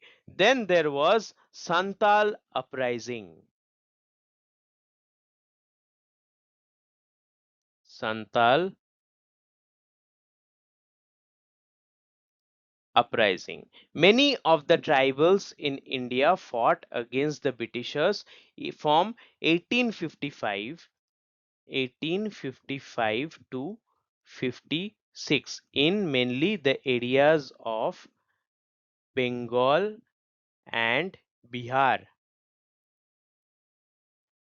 They fought with bows and axes. With bows and axes only, they were almost about to win the revolt. So there was a sense of satisfaction among the Indians that if the Santals could defeat the mighty British army in some cases, they did not eventually defeat the British army, but in some battles the Santals won with the help of bows and axes only. So the might of British invincibility was shattered. Then we can do a lot more with guns and cannons. That was the mentality of the British army. Then there was another one cause. This is related to money. So British soldiers were paid 8 times more salary. So for the same work, British soldier would get 8 times more salary than an Indian soldier. So these were the military causes because of which soldiers revolted against the British Empire. And this is very significant because the military causes are the main issues behind the First War of Independence.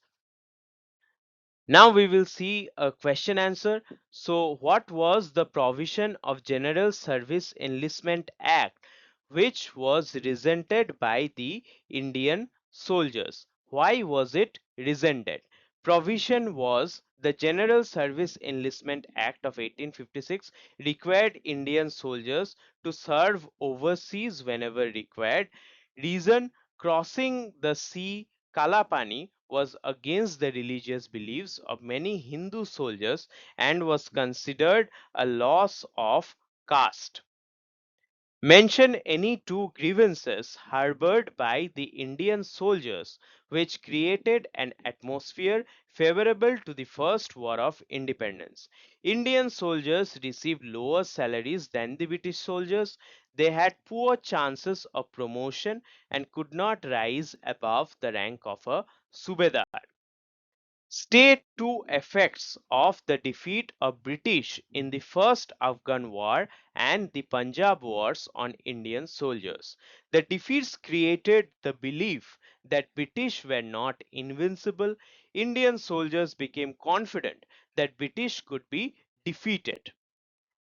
Then we have an assertion and reason type of question with two statements. Statement 1: the Indian soldiers who helped the British East India Company establish the British Empire in India were poorly paid, ill-fed and badly housed. A large portion of British army consisted of Indian soldiers. So the answer is 2 is the reason for 1. Why? Indian sepoys formed majority of East India Company's army, yet they received low salaries, poor facilities and discriminatory treatment. Thus, statement 2 explains why the conditions described in statement 1 became a major military grievance. Now we will see the immediate cause of the revolt of 1857. The immediate cause was somewhat of a mystery, but it can be deciphered that the immediate cause was again interference on Indian religion. But this was unintentionally done by the Britishers. So in 1856, the British authorities decided to replace the old musket called the brown base with Enfield rifle. So in 1856 there was what rifles were used? Brown base. This was the name of rifle and this was changed into Enfield rifle. This Enfield Rifle Company later on became what you know today as Royal Enfield, a motorbike company. So it was the predecessor of Royal Enfield. And at first they used to make rifles or guns or weapons. So that is why you get the quotation made like a gun, goes like a bullet. So that comes from the time of Enfield rifles. So this had a typical loading process. Enfield rifles were easier to load than the brown base. Why? Because the loading process required soldiers to bring the cartridge to the mouth. Cartridge, cartridge to the mouth. So the bullet or the covering of the bullet, which is the cartridge, had to be brought to the mouth. Then the greased paper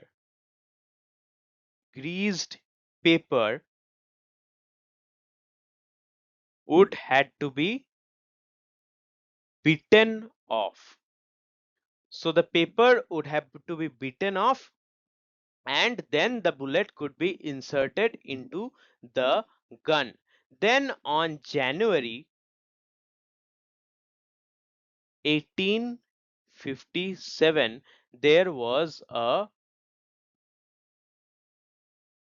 rumor. What was the rumor? Where was the rumor? It was there in the Bengal regiment.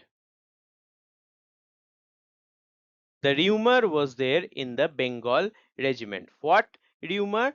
That the greasing was done with the help of cow fat and pig lard, or you can say it as pig fat also. So this was the rumor that this greasing, the greased paper, was made, or somehow they had cow and pig bodily parts in it. So cow was a very sacred animal to the Hindus. Hindus never consume cows. And for a Muslim person, pig was forbidden. Forbidden for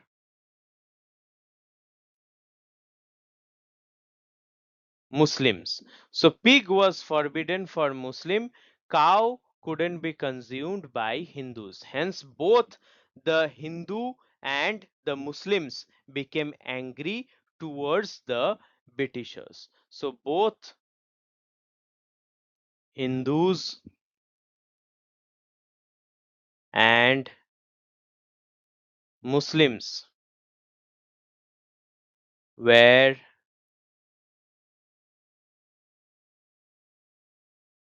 offended, and they boycotted the use of cartridge.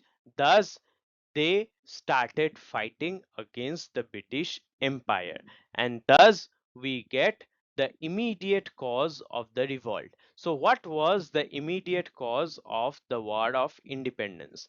The introduction of the Enfield rifle with greased cartridge. The cartridges were rumored to be greased with fat of cows and pigs, offending both Hindus and Muslims. Now we will see how the uprising began. So it began on February 26, 1857. 26 February 1857. What happened? The 19 native infantry at Baharampur in Bengal. 19th native infantry of Baharampur in Bengal, protested against the Britishers. This regiment was disbanded. The whole regiment was suspended, and the sepoys feared loss of loss of caste and religion, both Hindus and Muslims. Religion. Then on March 29, 1857, March 29, 1857, there was this famous person who started the revolt, Mangal Pandey.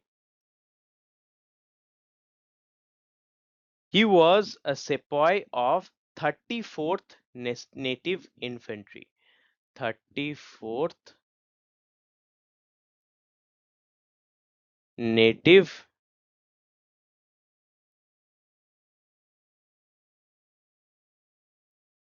Infantry, and his regiment was stationed at Barakpur, again in Bengal.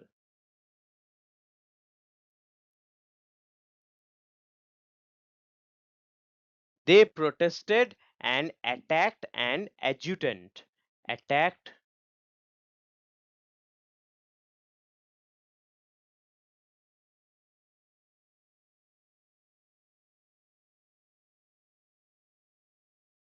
They protested and attacked an adjutant. So he was court-martialed, means military court. He was tried in military court. Court.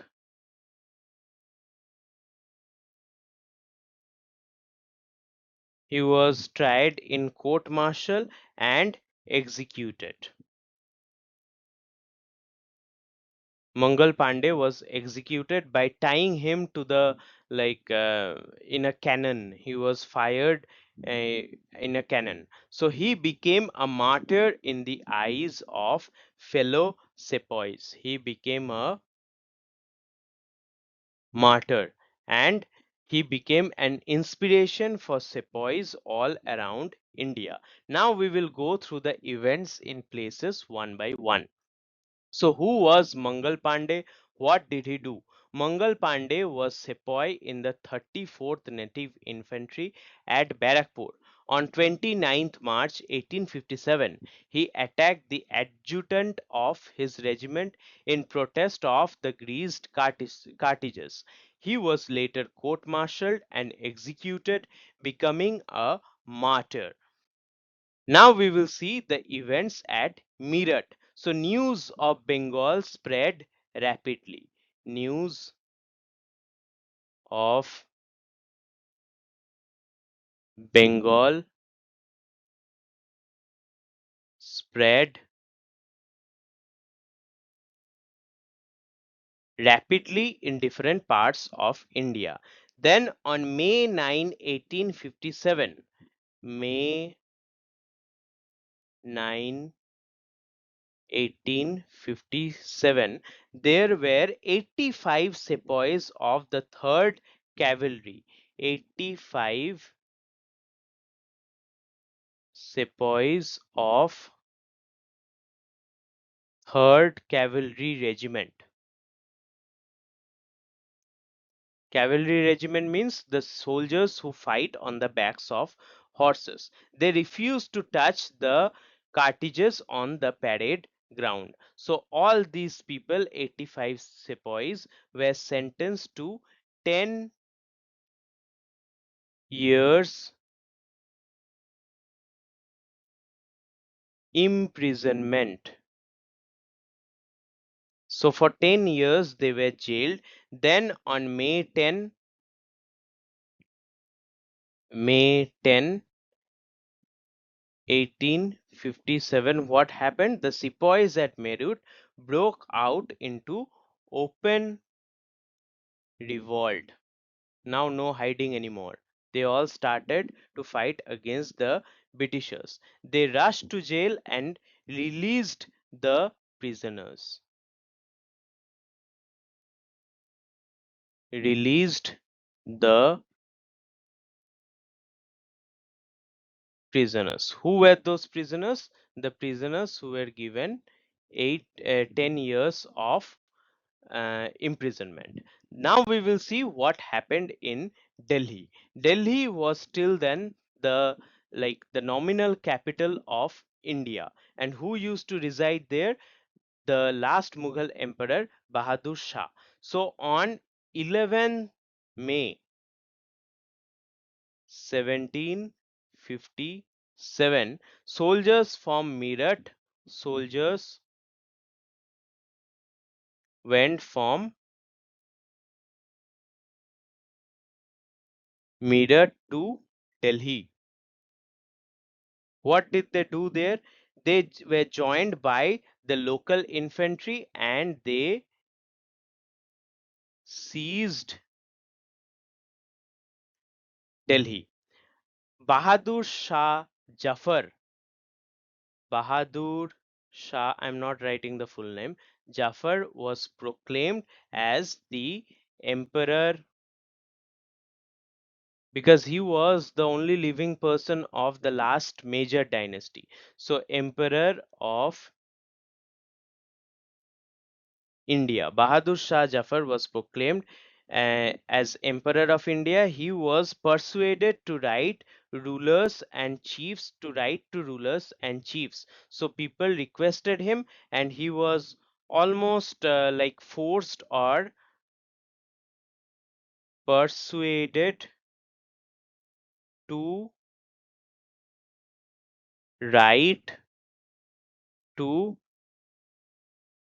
other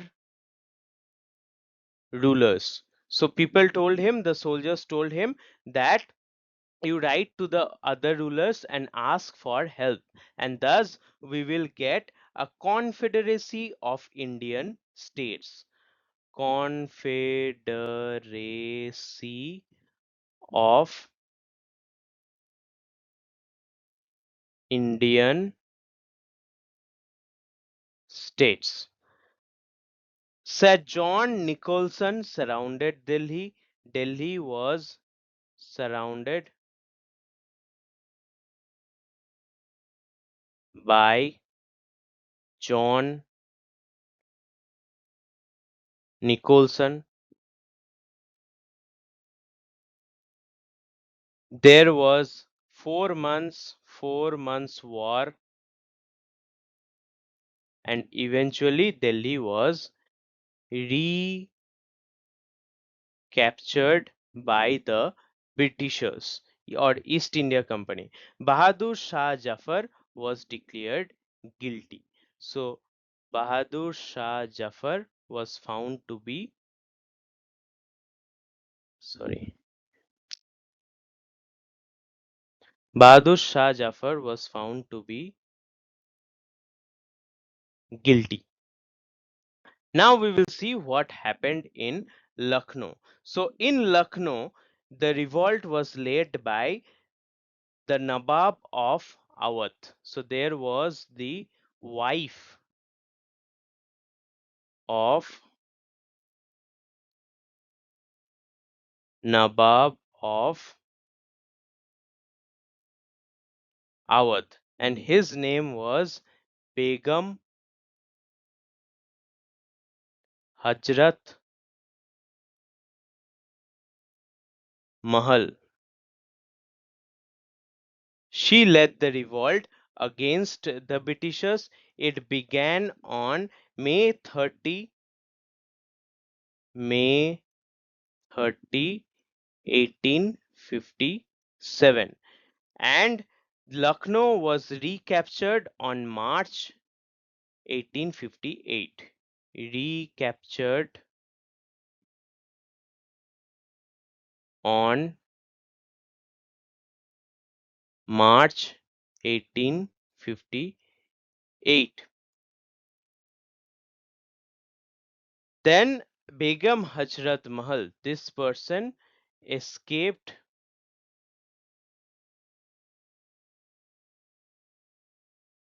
escaped to Nepal. That was the story of capital of Awadh, Lucknow. Now we will see what were the events in Kanpur. So Kanpur, you know the Peshwa, the adopted son of Bajirao, the Peshwa was forced to live in Kanpur. So his name was Nana Sahib. We have already discussed this before. So events at Kanpur were led by Nana Sahib, and the British surrendered in June 1857. British soldiers, British DE surrendered in June 1857. So Nana Sahib took over the whole of Kanpur. And who were there? A large number of Englishmen, women, and children were captured by enraged mob. British were captured by enraged, angry mob. Enraged mob. Many British women, children, they were all captured by enraged mob. Then on December December 1857, Nana Sahib was defeated, unfortunately. Then he also fled to Nepal, where he eventually died, it is thought. So his general Tatia Top, his general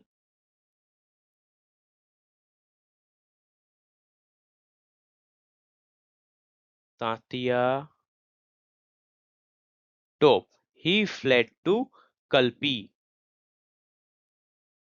and eventually he also received the same fate. Then we will see the events in Jhansi and Gwalior. So uprising began in Jhansi in June 1857.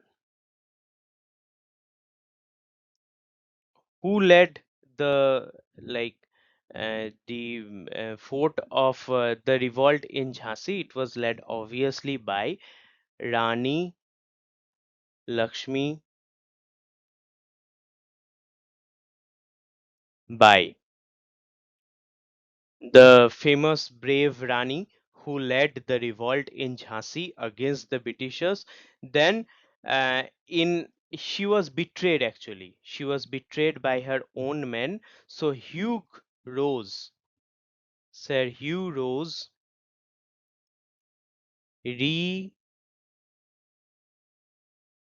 recaptured Jhansi in March 1858. Thus was the fate of Jhansi. Then on April 4, Rani escaped and joined Tatia Top in Kalpi. So we know that Rani escaped to Kalpi. So in Kalpi, we already know that the general of Nana Sahib was there. So who was there in Kalpi?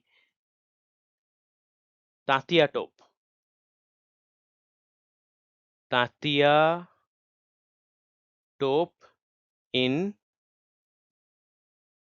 Kalpi. He was already there, and on April 4, 1858, Rani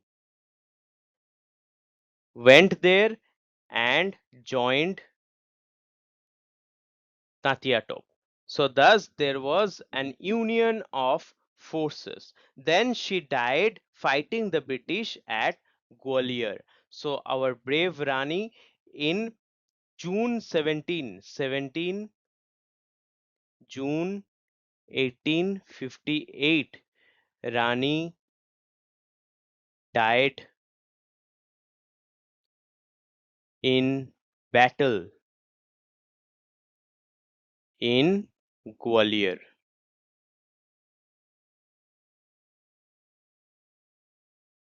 Gwalior.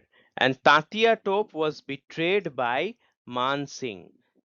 As we know, all Indian great leaders was some or the other time betrayed by our own people, unfortunately. So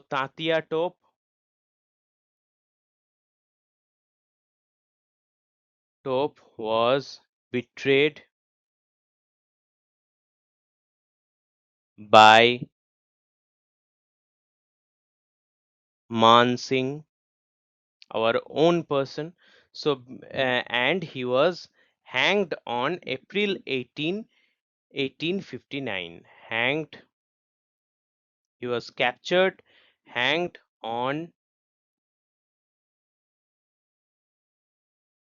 April, sorry, 18 1859. So that was the story of the brave Rani Lakshmi Bai and the general of Nana Sahib Tatia Top. They fought together but still couldn't win because both of them at some point in between wars they were betrayed by their own people. Then we will see events at other centers. So in Bareilly, what happened in Bareilly? Khan Bahadur led the revolt. Khan Bahadur. He was a descendant of rulers of Rohilkhand.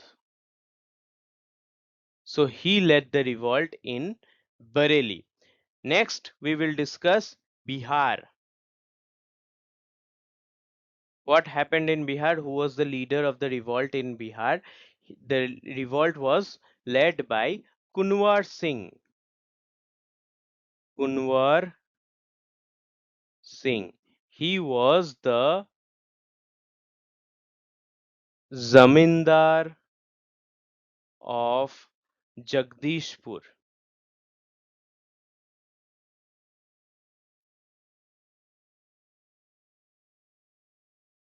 So that was the situation of Bihar. Then we have Faizabad.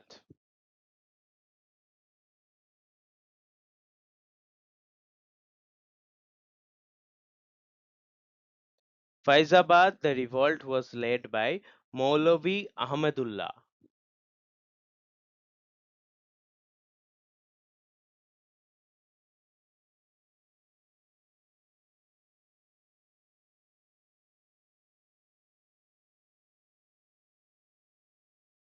Next, we will see areas in other parts of India. However, many soldiers revolted. The common people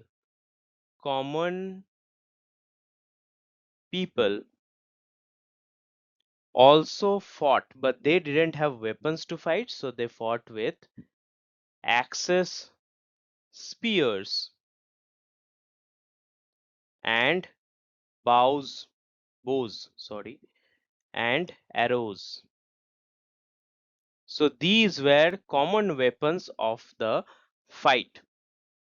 Now we will see consequences of the revolt of 1857. This part is there in ICSE syllabus. The events of revolt are not there in ICSE syllabus along with the immediate cause. However, it is important for you to know, and since this video will be watched, I hope it will be watched by other board people also. That's why I covered the whole chapter. So although the uprising was suppressed, it shook the British rule to its foundation. This is very important. We lost the war, but many things changed. So British rule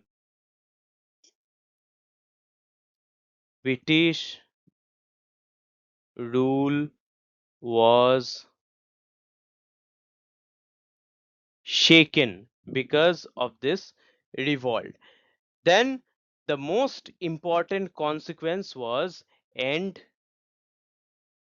of East India Company's rule. And how did that happen? With the government of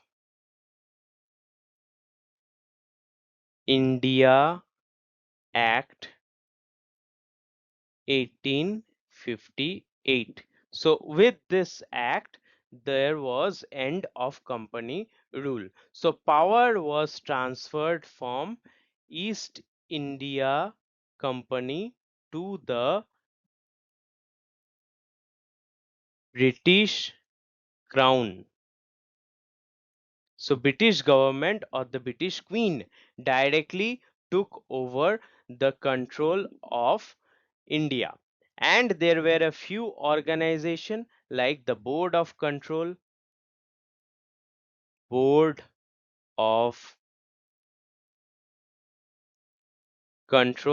and also Court of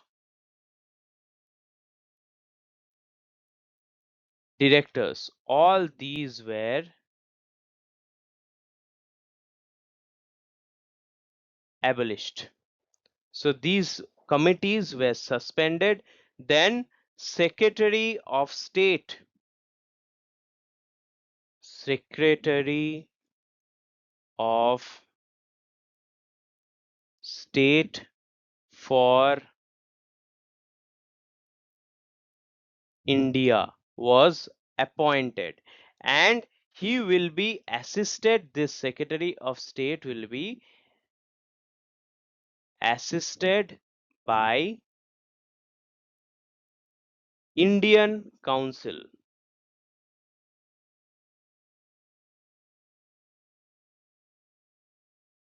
This Secretary of State will be assisted by Indian Council, and ultimate authority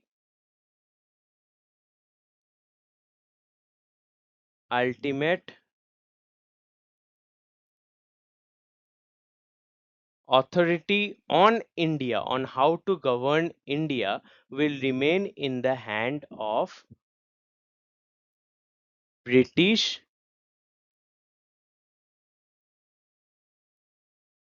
Parliament. So ultimate authority on how to govern India remained in the hands of British Parliament. Governor General also received the title of Viceroy. So sorry,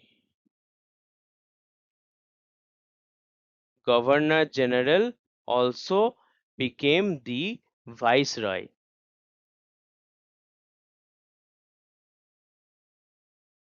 The first Viceroy was Lord Canning, who was the Governor General. He was the last only Governor General and the first Viceroy plus Governor General. So appointments to the civil service was made to open competition under the Secretary of State. So civil service appointments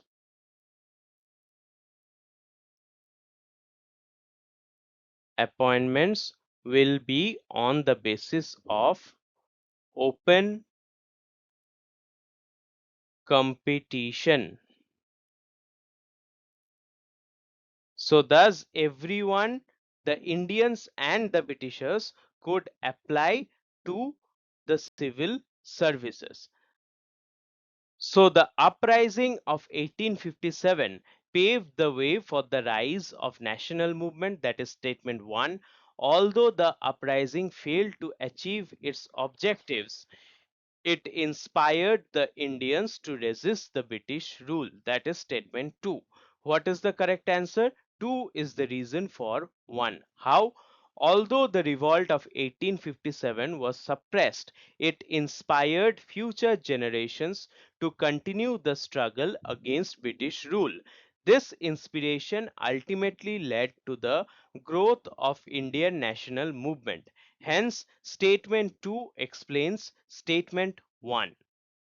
Now we will see how Britishers started the policy of divide and rule. So they encouraged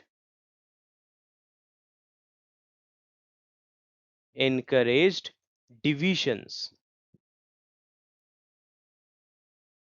divisions in the Indian society, and these divisions were done on the basis of prince against people. Prince is what were the ideas behind the divisions, how they motivated the people to become divided. So they used to say prince is against people. What else? Province against province. They put up disputes between different provinces. So province against, then caste against caste, caste against I'm not writing anymore, caste. Then we had group against group, and most importantly, Hindus against Muslims. This was the major factor behind the policy of divide and rule. The whole society was divided on the basis of religion, that is, Hindus against Muslims and Muslims against Hindus. So during the uprising, Hindus and Muslims had fought together. They had fought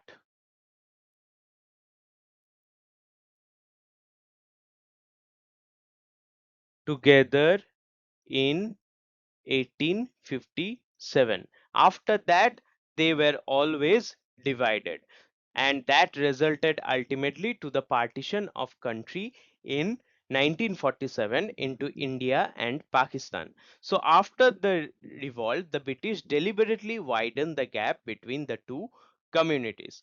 Government jobs were used to create divisions. So this division was created with the help of government jobs also, because some sections of the society got more government job, and that led to the feeling of hatred and ill feeling. Hatred took place between Hindus and Muslims. So that was the policy of divide and rule. Next came racial antagonism and foreign policy. So we already know that Britishers believed in racial superiority. They believed that they are superior to us because they belonged from a higher race. So they maintained social distance from the Indians, and places were reserved for Europeans only. Europeans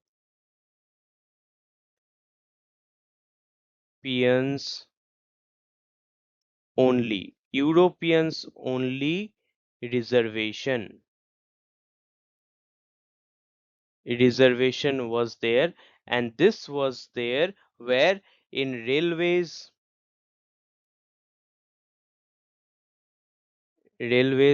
I mean railway compartments. Then there was reservation in parks, where else?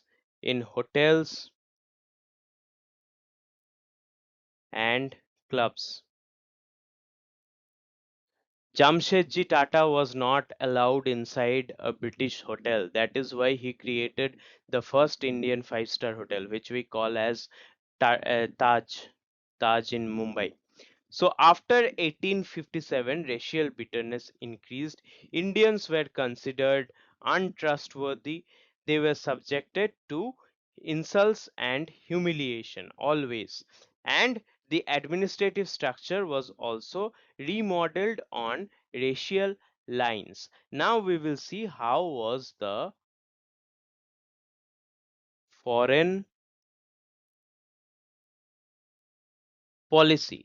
So India's foreign policy was mainly to serve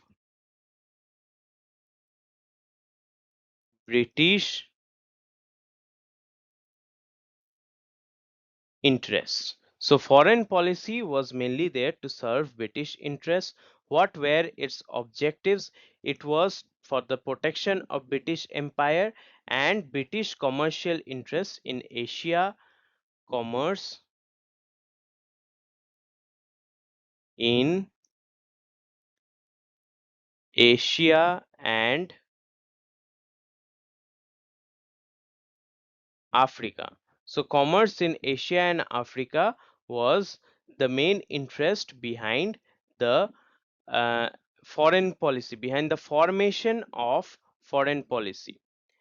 What else was there? India paid the cost of wars against neighboring countries such as Nepal and Burma. So wars were there. Wars in Nepal and Burma was paid by Indians. So Indians paid the cost of war where the Britishers fought against Nepal and Burma. Even though we did not have any personal issues with Nepal and Burma, but we paid for the wars. So Indian soldiers shed blood for British cause. Indian soldiers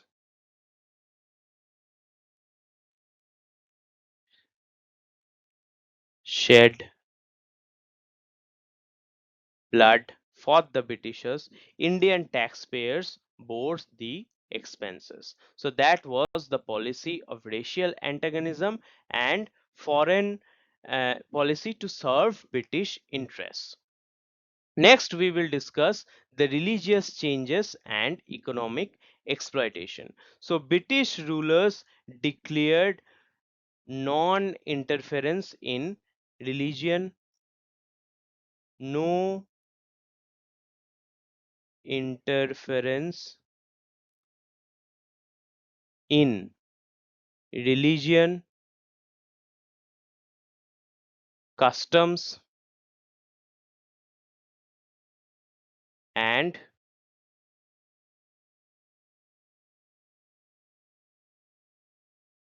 traditions. So Britishers will not interfere in all these aspects. Then came the changes in the policy of economic exploitation. So territorial expansion was not there. There was no territorial expansion, and that led to economic exploitation.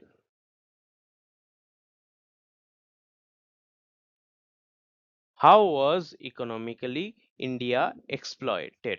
So exporting of raw materials and importing of foreign goods was already happening. Then there was salary and allowances. We have already read the drain theories. Salaries, I will write it fresh. Salaries and allowances of the British officials in India, namely the Secretary of State, members of India Council, civil servants, and military officials. All these became like heavy burden on Indian resources. What was the result? Peasants became poorer. Peasants became poorer. Then there was destruction of local industries, decline of local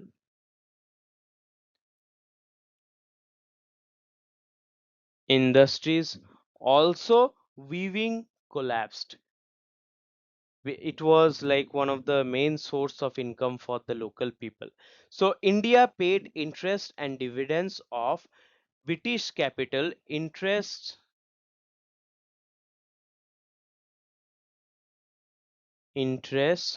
on investments. So Britishers invested capital on India, and Indian paid the interest. In what subjects? In subjects related to railways. What else? Plantations, then coal mines,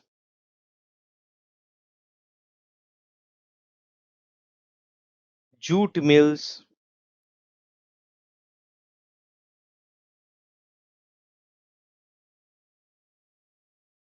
and shipping.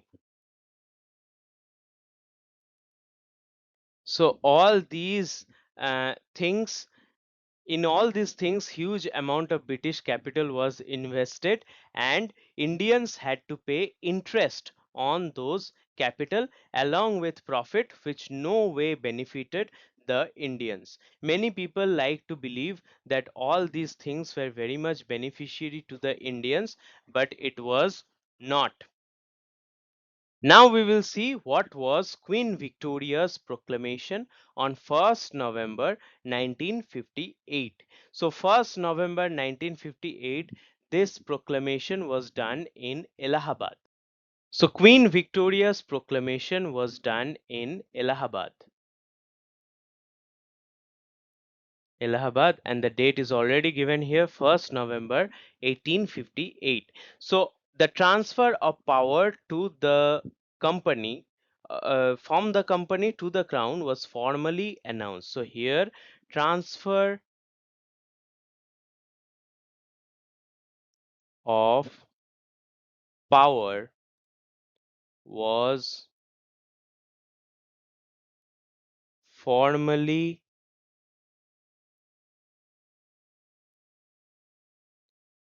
announced by the British East India Company, and this proclamation was read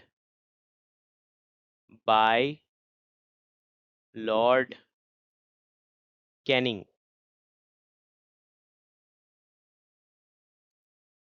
What were the promises of the government? Government promised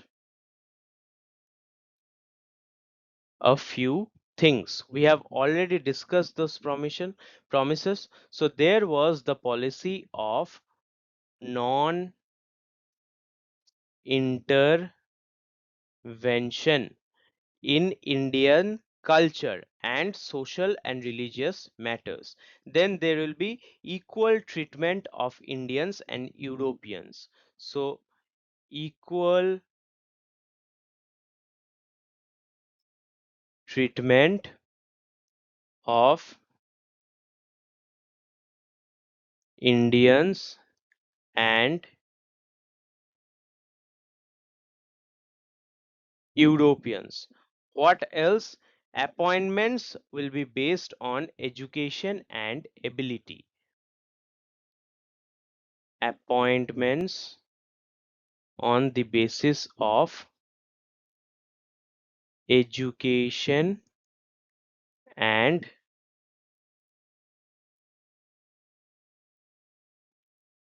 ability.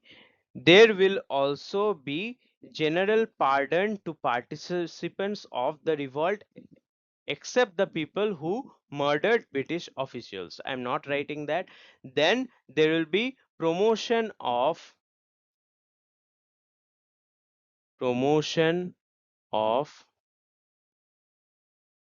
industries, not Indian industries, promotion of industries by the Western nations.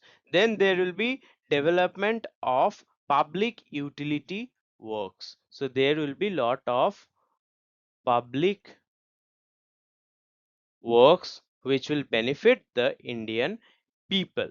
Now we will discuss what was the change in policy in respect. Okay, first we will discuss question answers. State two consequences of the first war of independence on East India Company. The British adopted a policy of non-annexation and abandoned the doctrine of lapse. The Indian states came under the control of the British Crown, and India's foreign policy served British imperial interests. Now, how was the relation with princely state? So, Bahadur Shah Jafar died in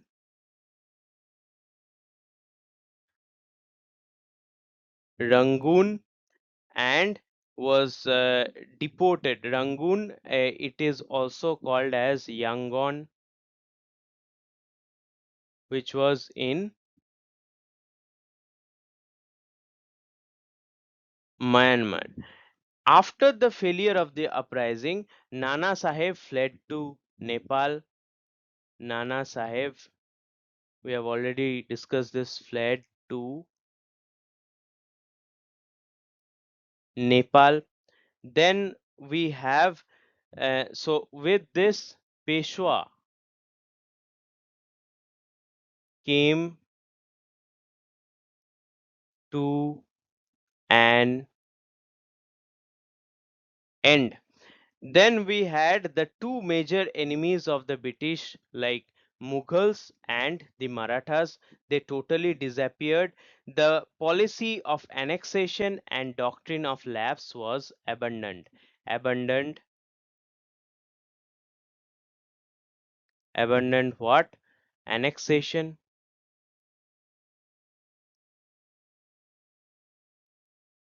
and doctrine of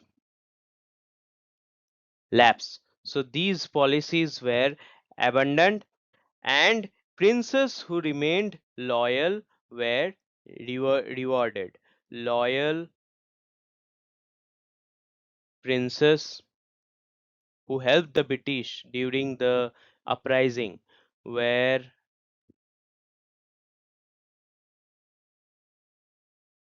rewarded. Then we have that territories were guaranteed against future annexation, so no more annexation. Queen Victoria in 1876 became assumed the title Empress of India. So she took the title of Empress of India. Indian princes became subordinate allies. So with this, Indian princess became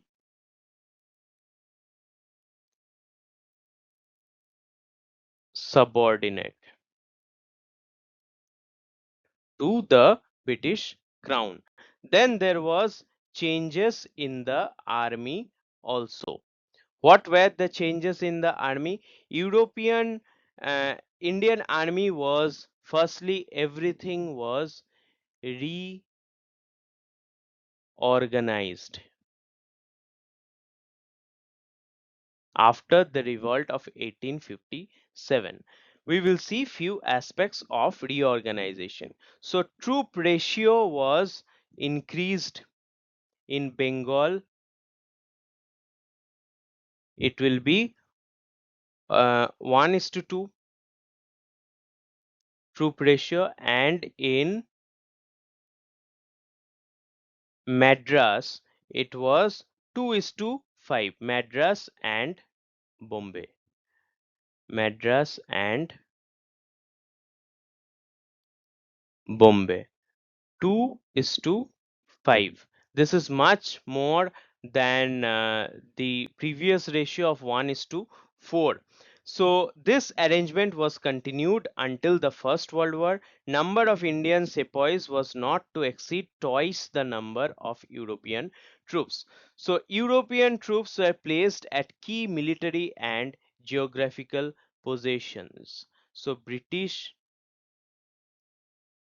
soldiers in key positions. All British soldiers were placed in militarily useful locations. Sophisticated weapons not to Indian army. No,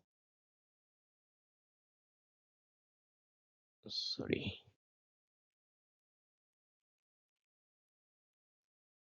Sophisticated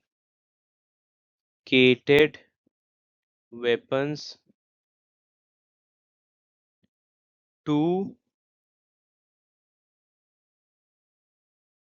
Indians did not get advanced weapons. Indian artillery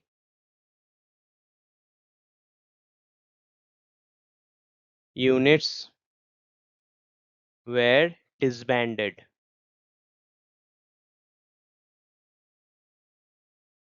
Except, here there is an exception, except mountain batteries, because the Europeans did not have stamina to go to the mountains, so there they couldn't ban the Indian soldiers.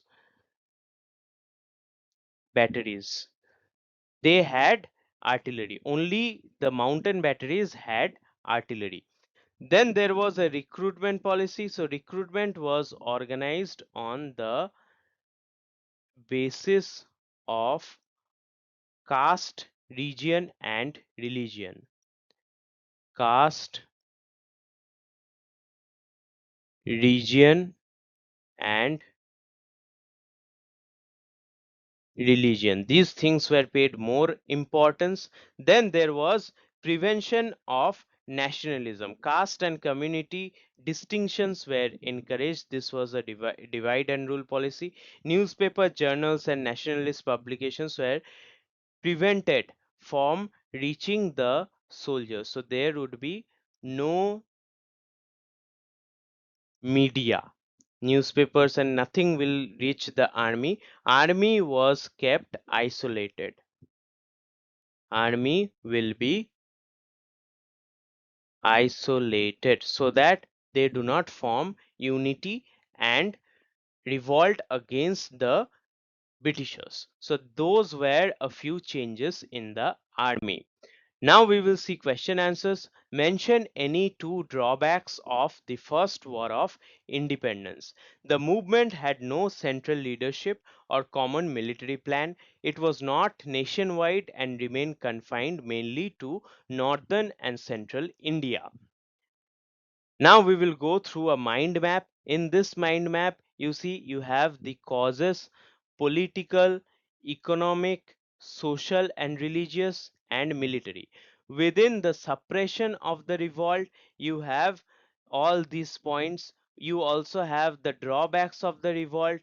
You have the outbreak, nature of war, leaders of war, result and consequences. So this is like summarizing the whole chapter in the form of an image. You can take a screenshot of this image and rehearse on how to revise with it so that you do good in your exams. So with that, we come to the end of this video. This was a very long video. I know most of you have already left watching by this time, but still, if you are still there, then feel free to subscribe and share my videos because it is in very much detail and it gives you notes.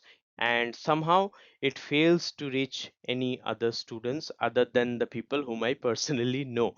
If you have any questions, you can post it in the comments. You can also contact me on righistoryextended@gmail.com. Thank you so much for your love and support.